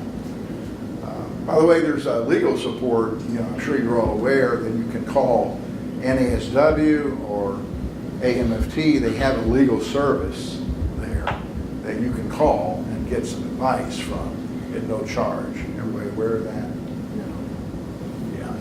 Sometimes call them up and say, hey, now, you know, now I'm sure it's got some limits around it, but, you know, I had a situation where I had a client that I had seen as part of the marriage. He had, I think it was a sexual addiction issue. But typically then with the DSM-IV, we gave people an impulse control disorder diagnosis, but there really wasn't one for sexual addiction, right? All right, so they dropped out. Sometime later, he calls me up and says that, you know, can I change his diagnosis because he was now working for a company and couldn't get health insurance because of that diagnosis. He refused it. And could I change the diagnosis? Okay, I'm like, I don't know. What do you all think? No? Okay. Why not?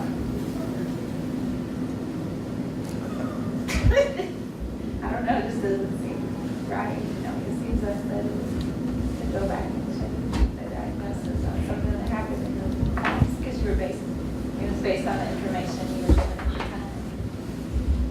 That's a good answer. Yeah, anybody else? No, unless you know or think that the situation has changed and he's, you know, no longer has a sexual addiction. But I don't know. I'm not how you seeing know it. that. You're not seeing him. I don't know how you would know that, so I would think you could. Yeah, I'm not seeing it currently. I don't know, it seems like it's optional treatment and he's coming in and it's, you know, his treatment, and if it's preventing him from receiving medical care, then, you know, people change diagnoses frequently because if a diagnosis doesn't get billed and you can't collect for it, then it's not uncommon to change a diagnosis in order then to collect the fee from the insurance company. So I don't know. People do it, but hopefully it fits, you know, it's not like you're, But I don't know. you know, you can't just make it up, right? No, Yeah. it's No. So it has to be legitimate. So anyway, so it helped me to talk to the attorney with, called the attorney with AMFT. And, you know, I was mostly worried he was going to file a complaint against me with the board, you know, because he claimed that he hadn't been told about the diagnosis, that he had no idea, blah, blah, blah. But he had signed papers that share all that with him and so on. So I decided I couldn't do it. I actually called I wondered even if I could do that with the insurance company. Well, you can easily do it with the insurance company. You submit a corrected bill, and, you know, so it was something I could actually do, because I didn't even know if I could actually do it, you know, in retrospect. So, but I decided not to do it. I had to tell him that, you know, I couldn't do it. I was sorry. You know, I felt like, you know, if there wasn't anything else that I could legitimately, with integrity, say that was appropriate. And so I rolled the dice, you know, so. What was the time period that you treated him and then he called you? You know, I don't remember. It was not just the other day. I mean, it was, you know, It was time. some months had gone by, so. Well, anyway, so it went away. He didn't, you know, complain to the board or anything. It went away. But you know, it was kind of nerve-wracking, and it caused some anxiety, you know. So when you have a lot of anxiety about something, you want to consult with colleagues, with attorney, you know, whomever. That's the best way to relieve your anxiety and your headache, right? So let's say, what if this person decided to come back to you and you worked with them And you discovered that maybe he worked through all that? so Would that have made a difference for you, do you think? I'm not sure what you're asking, Chris. I mean, you know, if he's coming back later to see me and has a different condition, and I give him a different diagnosis, But that other diagnosis is still. yeah, the other one still stands. Yeah. It doesn't change it.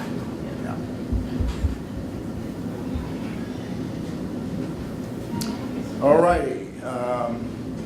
It's important to have colleagues and supervision around you, and then you want to keep up with the literature, okay? So, what are you guys reading in terms of literature?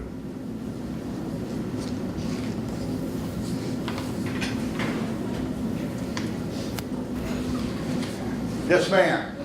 Yeah, I go to Samson. You what? I go to Samson. Samson? Yeah. Okay. Yeah, those are really some helpful websites. I read a lot about trauma and Trauma. Because I Where do you work with read that? prostate, you know, Where do you read about that? books, I mean, Okay, yeah, latest books on trauma. Okay, so, All right, so this group did better than most groups. Usually I get just nothing but silence. When I ask them, what are you reading? It's like, a bomb could go off, it's like, I really enjoy, it's online, it's Heisel, HIES, and it's but some of their online programs, like I did one on positive psychology and another one on working with narcissistic behavior, and it's kind of a way to get familiar at ours, Yeah. but it's really some good reading. okay, say that again for everybody. What's the website? It's, I might be pronouncing it wrong, but it's Heisel, H-I-E-S-E-L, Associates. H-I-F-E-L. H-I-E-S-E-L. Okay, H-I-E-F-E-L. S-E-L, like in Sam. Oh, S. Heisel. Heisel. Oh, Jim Heisel. Is that who it is? Yeah. But they're good. I mean, I've enjoyed reading the articles, take the test, and get your continuing ed. They really have some great. Okay, so, all right, so typically, what I'm reading and try to keep up with is, with your membership in a professional organization, you get a periodical, you get some periodical. So the main one I follow is, I've honestly, shoot me for this, but I've never belonged to any of this stuff yet. Okay, I was a guy who was in the MFT world. Okay, and so in the early days, there was a struggle with social work and MFT. They didn't want MFTs to have a license. I was very involved in helping MFTs get a license. I was president of KMFT when we got a license. So, I've never been in the social work periodical world there so much. So I read the JMFT journal, which is really a fairly helpful journal. Not much Family Process anymore, which was the original kind of standard journal. I read Psychology Today. I find that kind of interesting and helpful. And they have some latest research findings that are kind of keep you up to speed on some things. And we also have a Family Therapy magazine, which is kind of very helpful to practice things. So. I think that Attitude Yeah. magazine for ADD is really good, and that Psychotherapy magazine is good. Yeah, that's the one I was referring to, Psychotherapy Network or something. Yes, Sacrament, yeah. I find that helpful. So, and then of course, I probably don't do a good enough job of looking at the latest books that are out there. But I need to do that. There's a book about a couple of books out there on affairs that I feel right now I want to get. Divorce Busting, what's her name? Yeah, thank you. She's got a book out there about affairs.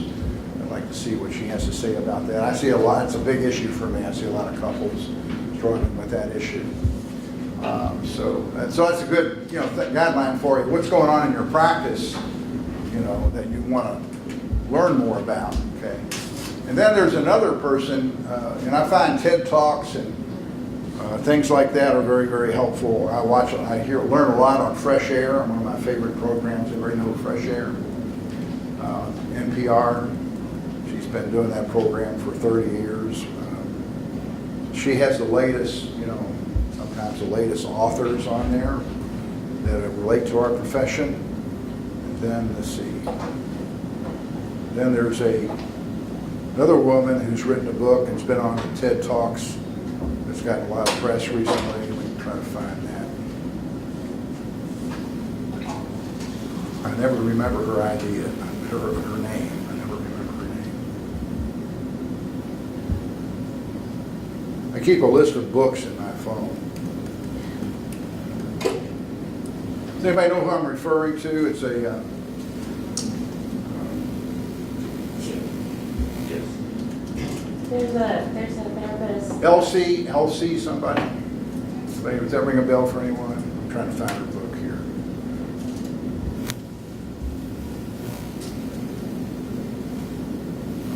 Thought I put it in here.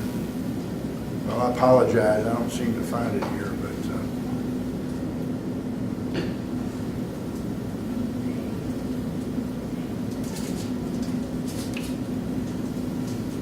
I apologize. does. But she's got an interesting book out on affairs.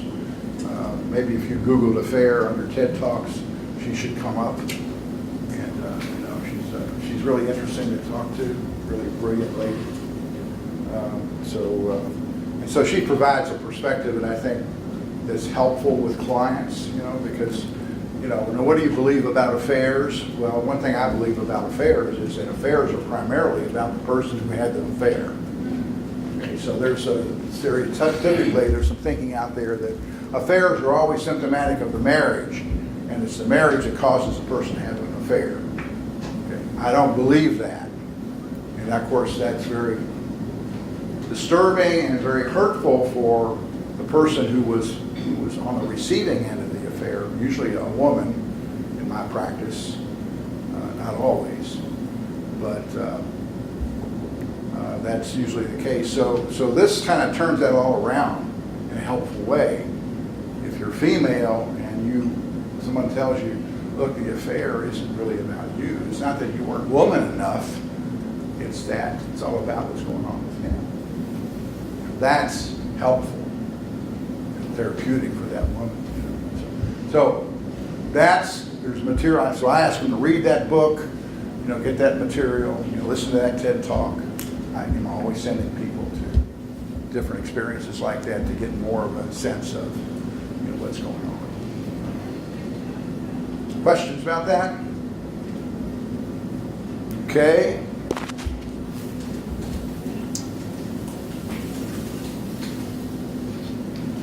These are common boundary violations. I'm going to skip this. We're going to skip some of this. We're not going to talk about suicide. We don't have time.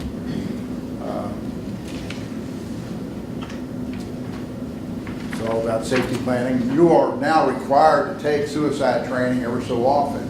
So, you're going to get all that kind of stuff there. But just maybe a couple things about that. Document the client's willingness to enact a safety plan. That's a good thing to do in your record. Okay. How they respond to your planning, is important. Yes. I'm sorry, did you want to? No, I was just saying, I just took that class last week, and they cover all this. It was very helpful. All right, so this was an interesting fact. Who are the most vulnerable populations? White old men like me, sexual and gender minorities, especially when it's combined with the racial or minority status, like transgenerational people, minority person. You need to be sort of on alert, for those populations. I saw a guy once, elderly guy, lost his wife, didn't have any family but one niece, lived very much alone,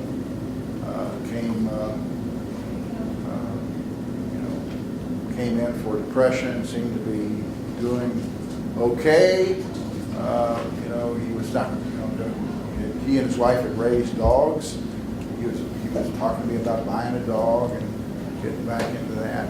He had gone through, some real health issues himself that would put him in the hospital. And, he would have some severe treatment. I don't remember what the conditions were, but he would often get hospitalized. So this, so he was, I thought he was doing okay. Well, when I saw him, between the sessions, he killed himself.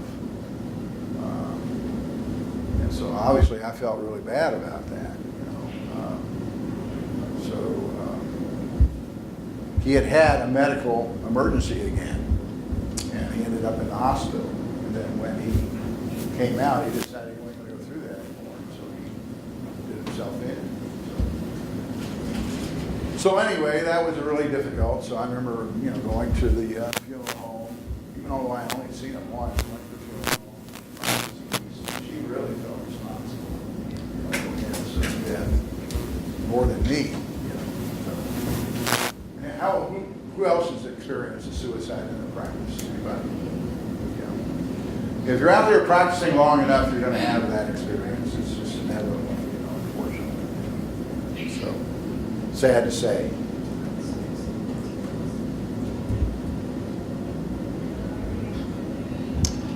Okay, this is the duty to warn procedure. You know, you all are clear about that.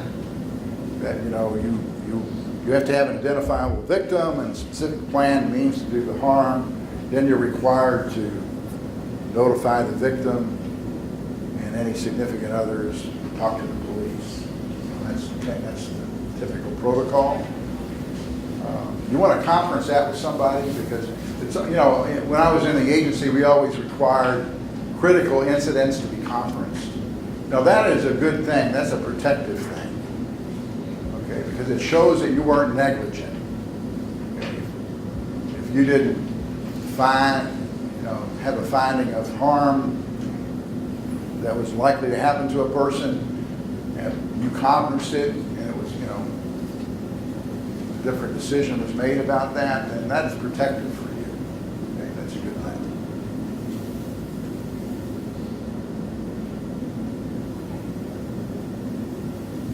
I'm going to skip the record keeping stuff.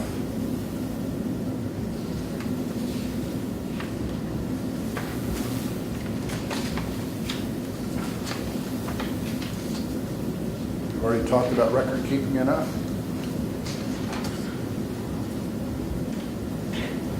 These are the elements of your disclosure statement. Everybody, for those of you, your agency should have sort of a disclosure statement if you're part of a group practice of some sort. If you're in individual practice, you need some kind of a document that goes into all of these things. Okay, everybody. Do you have any questions about any of these?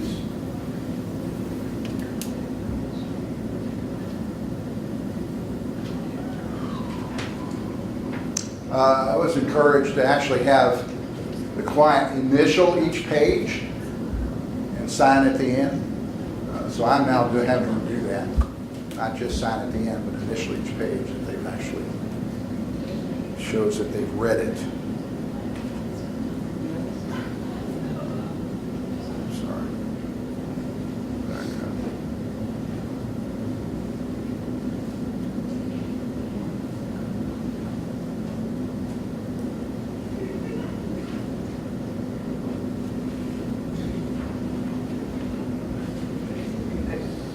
One quick question. Yeah. Back on the informed consent, Mhm. contact permission, what does that mean? Contact? Okay, okay, let me find it here. Okay, what was that again? Well, on the informed consent, when you Yeah. have contact permission, meaning, Well, you know, to contact somebody else for information, you want to have a signed release. oh, so it's just our releases, it's not, okay, never mind. Okay.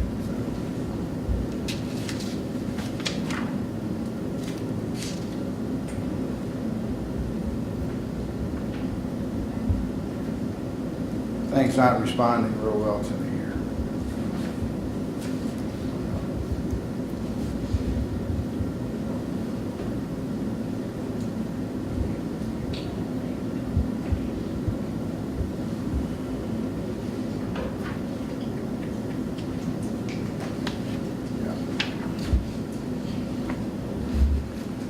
Yeah, this is the other page I want you to just look at, okay?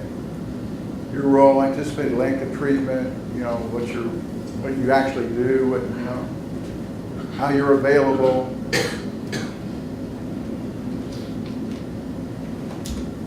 Your risk, you know, confidentiality and so on. How fees are handled. You know, very important to be very open about the fees. And that includes, and if you charge for like any other, like when I go to court, I have a separate fee for when I go to court. It's very expensive for me to go to court, right? You know why I do that, right? We don't want to go to court, so I've had a few people pay it, okay? And it's portal to portal, as we say. My time is my time. Okay, so. What, this is back on the, because it really is a big problem, that what you do is they don't pay their bill, and you send the Yeah. And they continue not to pay. How do you manage that? Because that can create their Yeah. desire to take you to the board. Yeah, well, I always think that that payment, situation, how they pay you for your service, is a barometer on how they feel about the service. Okay, so if they're not paying you, there's something wrong there. So, and then, good practice would be to collect as you go, so you have a feeling about that. So, people pay as you go, then, number one, you're going to collect more money that way, and two, you're going to have an immediate feeling about how the therapy is going. So, I don't recommend collection agencies. I wouldn't recommend doing that because that can, antagonize somebody, and you might engender a complaint from someone, even though it's unfounded. You might have to go through that. So, it's just that you're not likely to collect anyway. So I think it's just bad public relations to go into that. I wouldn't do that. Some people do, but I wouldn't do that. I've never done that. I do have, by the way, I do collect credit card information. I have a policy of, if you don't let me know within 24 hours, I'm going to charge you my full fee for no good reason. If you fail your appointment for no good reason, I'm going to charge you my regular fee, not the insurance rate. So, and so I get their credit card information. That works about half the time, that I can get reimbursed from that. It's usually, declined, usually half the time you get it. If they, that's the nature of the beast. So, yeah. Okay, questions about any of that? I was gonna say, I know businesses that don't, like they'll just let you get one payment behind. So if you're like, Yeah. you set that limit up front, if you don't pay for that visit, you can't schedule a next visit until that visit's paid for. Which I know is hard when you're a therapist, but. Sounds like ethical. Yeah. Can we do that? It's a little harsh. I don't know if it's unethical, but it's certainly a little harsh. You want to have a conversation about that. There might be extenuating circumstances. You might need to work out a payment plan. There may be other accommodations that you could make. So that's why I say it's a little harsh. It's a little rigid and arbitrary. People do it, I know. Yeah, it's a behavioral health place in Lexington that, I think it's self-pay, but it's also insurance. And if you get like one co-payment behind. Yeah. I understand. Yeah, you gotta run a business. Okay, let's go to our list for a minute. I want to make sure we don't neglect this. So, anything left over on the reporting issues? Are we okay with that? Okay. Connecting with the client to resources when it's a problem. In other words, you can't find a resource for them. They don't have any money of their own or whatever. What do you all think about that? I didn't hear the question. Tell me. The question is that you got a client who's indigent, and you're trying to get them, and they need therapy. You're kind of, I guess you're more in the case management role, maybe, I don't know. You're trying to link them up to a service somewhere that can help them, and you're not able to find anything. What's your vulnerability there? What do you think? It seems like if I could create a paper trail that I tried to hook them up to services, like I would refer them to family health centers. Right. Or I would refer them to U of L psychiatric. Somebody that I knew went on site, and if I could prove that I did that documentation, Right. then it's my obligation. That's how I see it. I agree with that, yes. So, I've never actually had that happen where I can't get them on some waiting list somewhere, but I guess it could happen. But as long as you document it, that this was your effort, that's all you can do. You're not responsible for society's lack of resources. Right? If you refer to the Crisis and Information Center with all the services listed in the community. Yeah, you would make whatever effort you have to make sure that you try to find those Would that be resources. adequate, you know, to document that in your notes that you refer to the crisis and information? Might be adequate. I would want to do more than that. I'd want to, you know, I know some places to call, you know, so I'd want to make those calls, you know. So to make it more substantial, because I think would need more support to get there and connect up with somebody, so.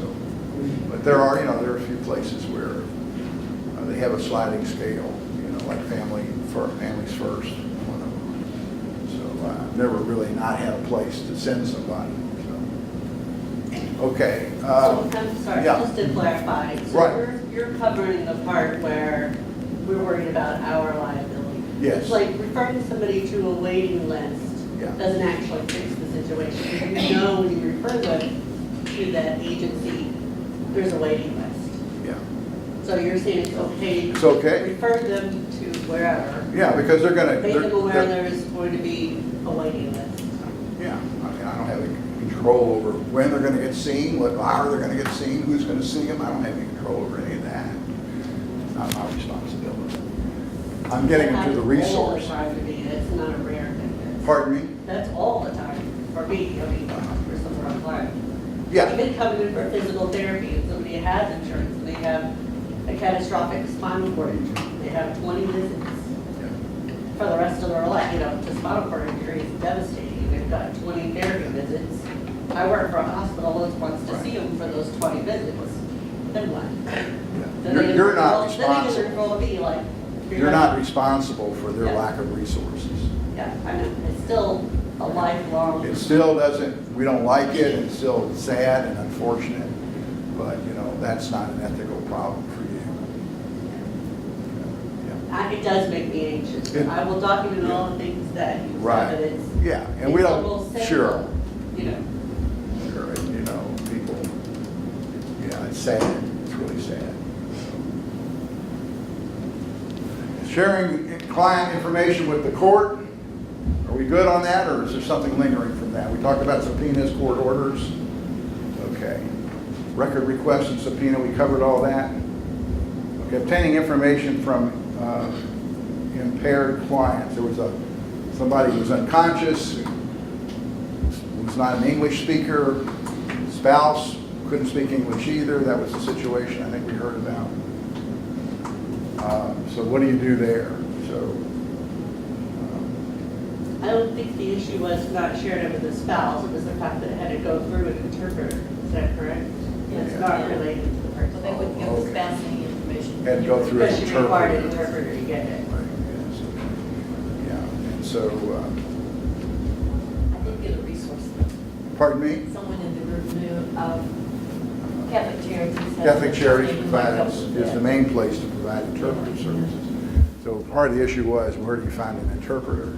But they have, no, the issue was, they would let them use an interpreter, but, and there are interpreters, but, I read up here it said that an attorney with Catholic Charities might be able to help the family Oh, work around that okay. and get some permission from the hospital. The hospital wouldn't release information to the wife because the patient was unconscious and there was not. I release of see, so that's the information to issue. Wife couldn't get information about her husband And she couldn't give information. and couldn't give him information. So, yeah, so that's a legal issue where that can be Because the resolved. husband had to get information to use an Yeah. interpreter. Right. That requires an attorney Yeah, yeah. to be able to take care of that. Okay. All right, so, all right, we got our list complete. So moving on to the outline for a minute. I want to get to the outline because we just have some. Typically, this was what most outline covered was this Kirchner's model, which was very analytical side of things. We're going to look at what's called the feminist ethical decision-making model. Why is it called the feminist ethical decision-making model? It's called that because it's trying to say that we have a right brain and a left brain, and we need to look at our intuitive side, which is very astute, and we need to consider that in our decisions, not just our analytical brain, right? What I don't like about that is, though, that it says that women are intuitive and men are analytical, that's why, so we want to, we all have both in our brains. We both have a right and left brain, and they should work hand in hand with each other. So I think the real point here is that we want to look at both the intuitive side and the rational and analytical side, and in terms of what we consider. We want to consider the power relationships that are going on. One other thing we want to consider is who are the stakeholders. I think often we make mistakes with whatever we decide because we haven't considered all of the stakeholders. And some of those stakeholders might be the director of the clinic.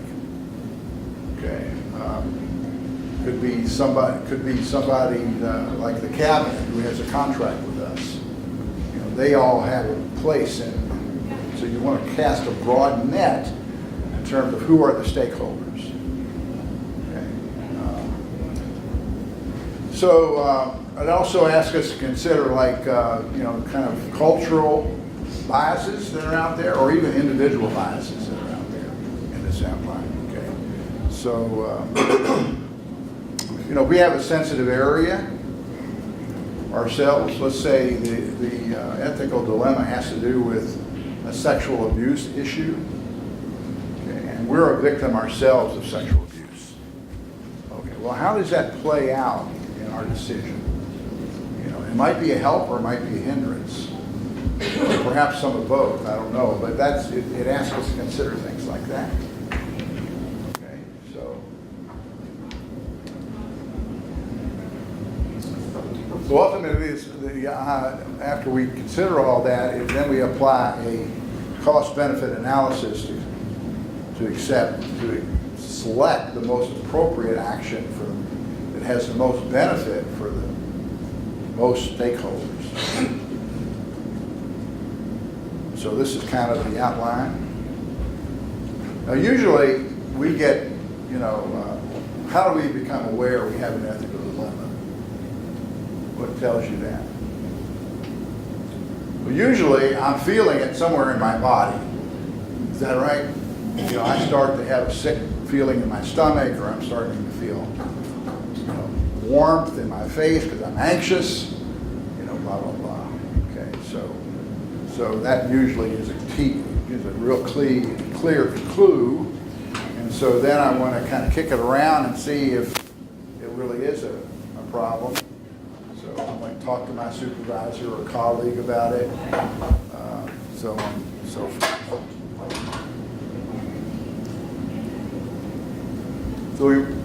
So we want to, I went way ahead. What happened here?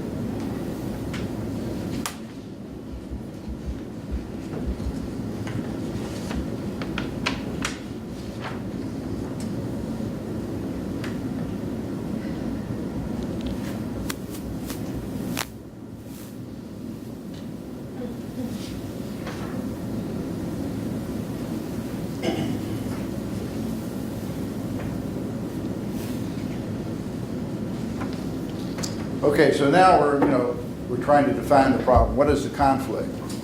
Who are all the players? Okay, now usually if we had more time, we'd ask you for a dilemma that we could run through this outline. Okay, and usually when I've done this with a group in the past, we usually get kind of 2 or 3 or more kind of views about what the problem is. Okay, and so it really is important to take some time defining the problem. What is that dilemma? And then another thing that often happens with the group is that while we're in the process of figuring out what the problem is, we're starting to already get solutions for it. People are offering solutions for it. But we haven't really gotten clear what our dilemma is. That's putting the cart before the horse. We don't want to do that. We want to really tune into what our discomfort is about, and what are my feelings telling me about the situation.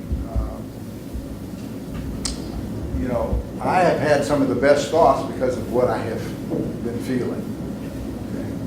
And then also sometimes my thoughts affect how I feel. Okay? It's a full circle, right? So we want to tune into all of that. What am I really worried about? What is the client? Where's the client in all that? Okay. Then we might consult with our supervisor or colleagues or whatever. We want to consider where they're coming from. Okay, so what personal characteristics and values does the consultant bring to the process? And how do those characteristics affect me? Okay, so when I said family and children, we started the domestic violence treatment program. And so that really stirred up a lot of stuff around gender. You know, we had these guys sitting in the lobby, and like they looked like bikers, you know, with the chains and all that, and tattoos everywhere, right? Not to stereotype people with domestic violence issues, but the support staff were like freaking out. You know, they didn't feel very safe and secure. You know, so anyway, so. Let's say, and we also saw victims too, because the idea was this was kind of never done anywhere, but we tried to see the perpetrator, batterer, and the victim all in a holistic kind of fashion, right? And so one helps the other, you know. And so anyway, let's say, you know, the therapist is female, seeing a female victim, and there's an ethical dilemma shows up, but the manager of the program is male, okay? So then we have to really look at, you know, the gender, because gender dynamics are a big deal with domestic violence, right? You know, they're like 19th century values there with gender, right? And so we have to look, okay, how does the gender play out here? Do we have different gender roles? How does the supervisor's gender affect the decision? You know, think about that, right? Make sense? Okay.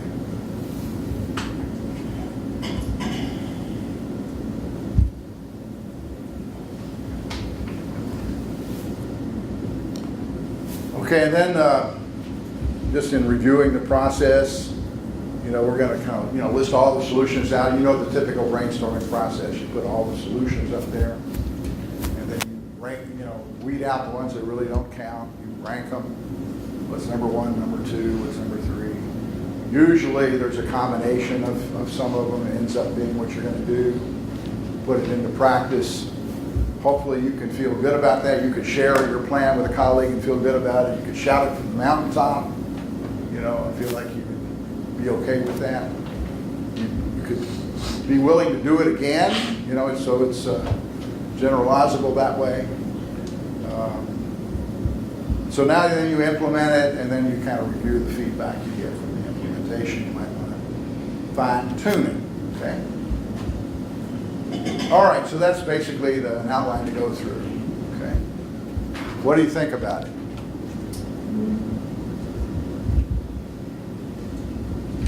Yes? I think that if you go through the process, you probably come up with the answer by the end of it. Okay.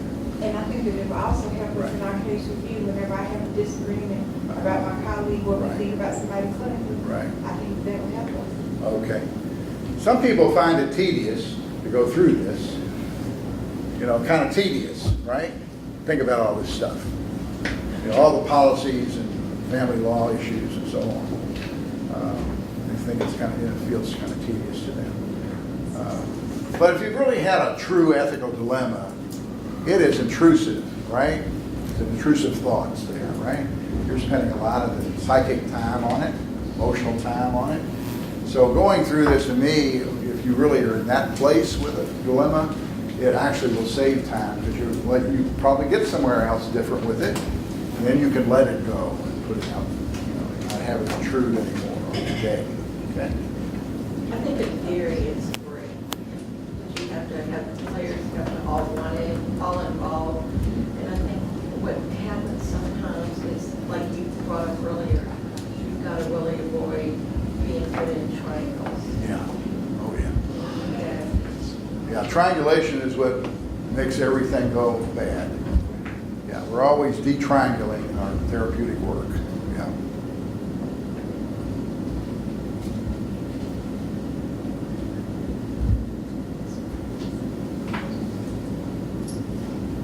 All right, so in closing, we have all these influences on our decision. right? So we kind of want to consider all of those.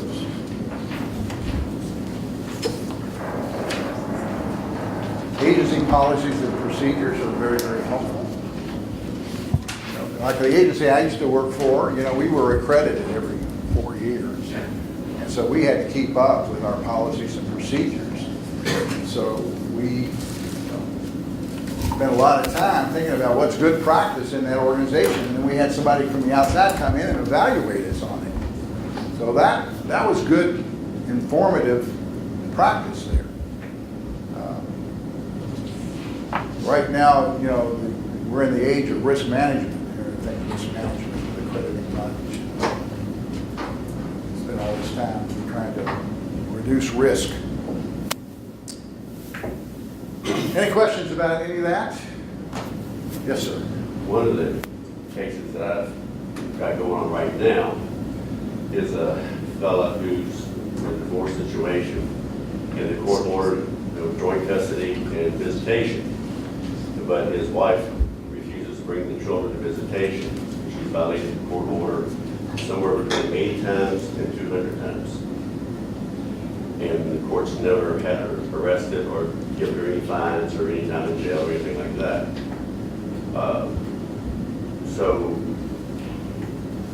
I think of it as just a clear case of sexual discrimination, because most of the time, if someone violates a court order once, you might get by with it twice. They're usually in jail, fined or something, some action being taken. The father doesn't want to do anything to make the judge mad. Yet, in the NSW, that social and political action, when you have sexual discrimination going on by a judge, my thought is to go public with this sexual discrimination that's going on with 200 or 80 violations of court orders, contempt of court, and no one does anything. Yeah. But there's a conflict of interest. I can't do anything about a judge if the client Yeah, the client doesn't want has me to make the So decision. I can't overstep that boundary, so I haven't, but, that's, That's very true. but I wonder what this judge is doing with other cases that we're not aware of. So on the Yes. one hand, I feel an obligation to the community at large. to, Right. you That's right. We all know from experience that who the judge is makes all the difference in the world. And I knew a judge at the time that said, I don't give a damn about the law, this is my court. Okay, and that's how it kind of is. So it all depends on who the judge, what's going on in their life, what their history is, all that plays a part. Yes. And that's where that whole justice fairness. Yeah, right. Okay, we reached the end of our journey together. All right, so you have an evaluation to do, and you have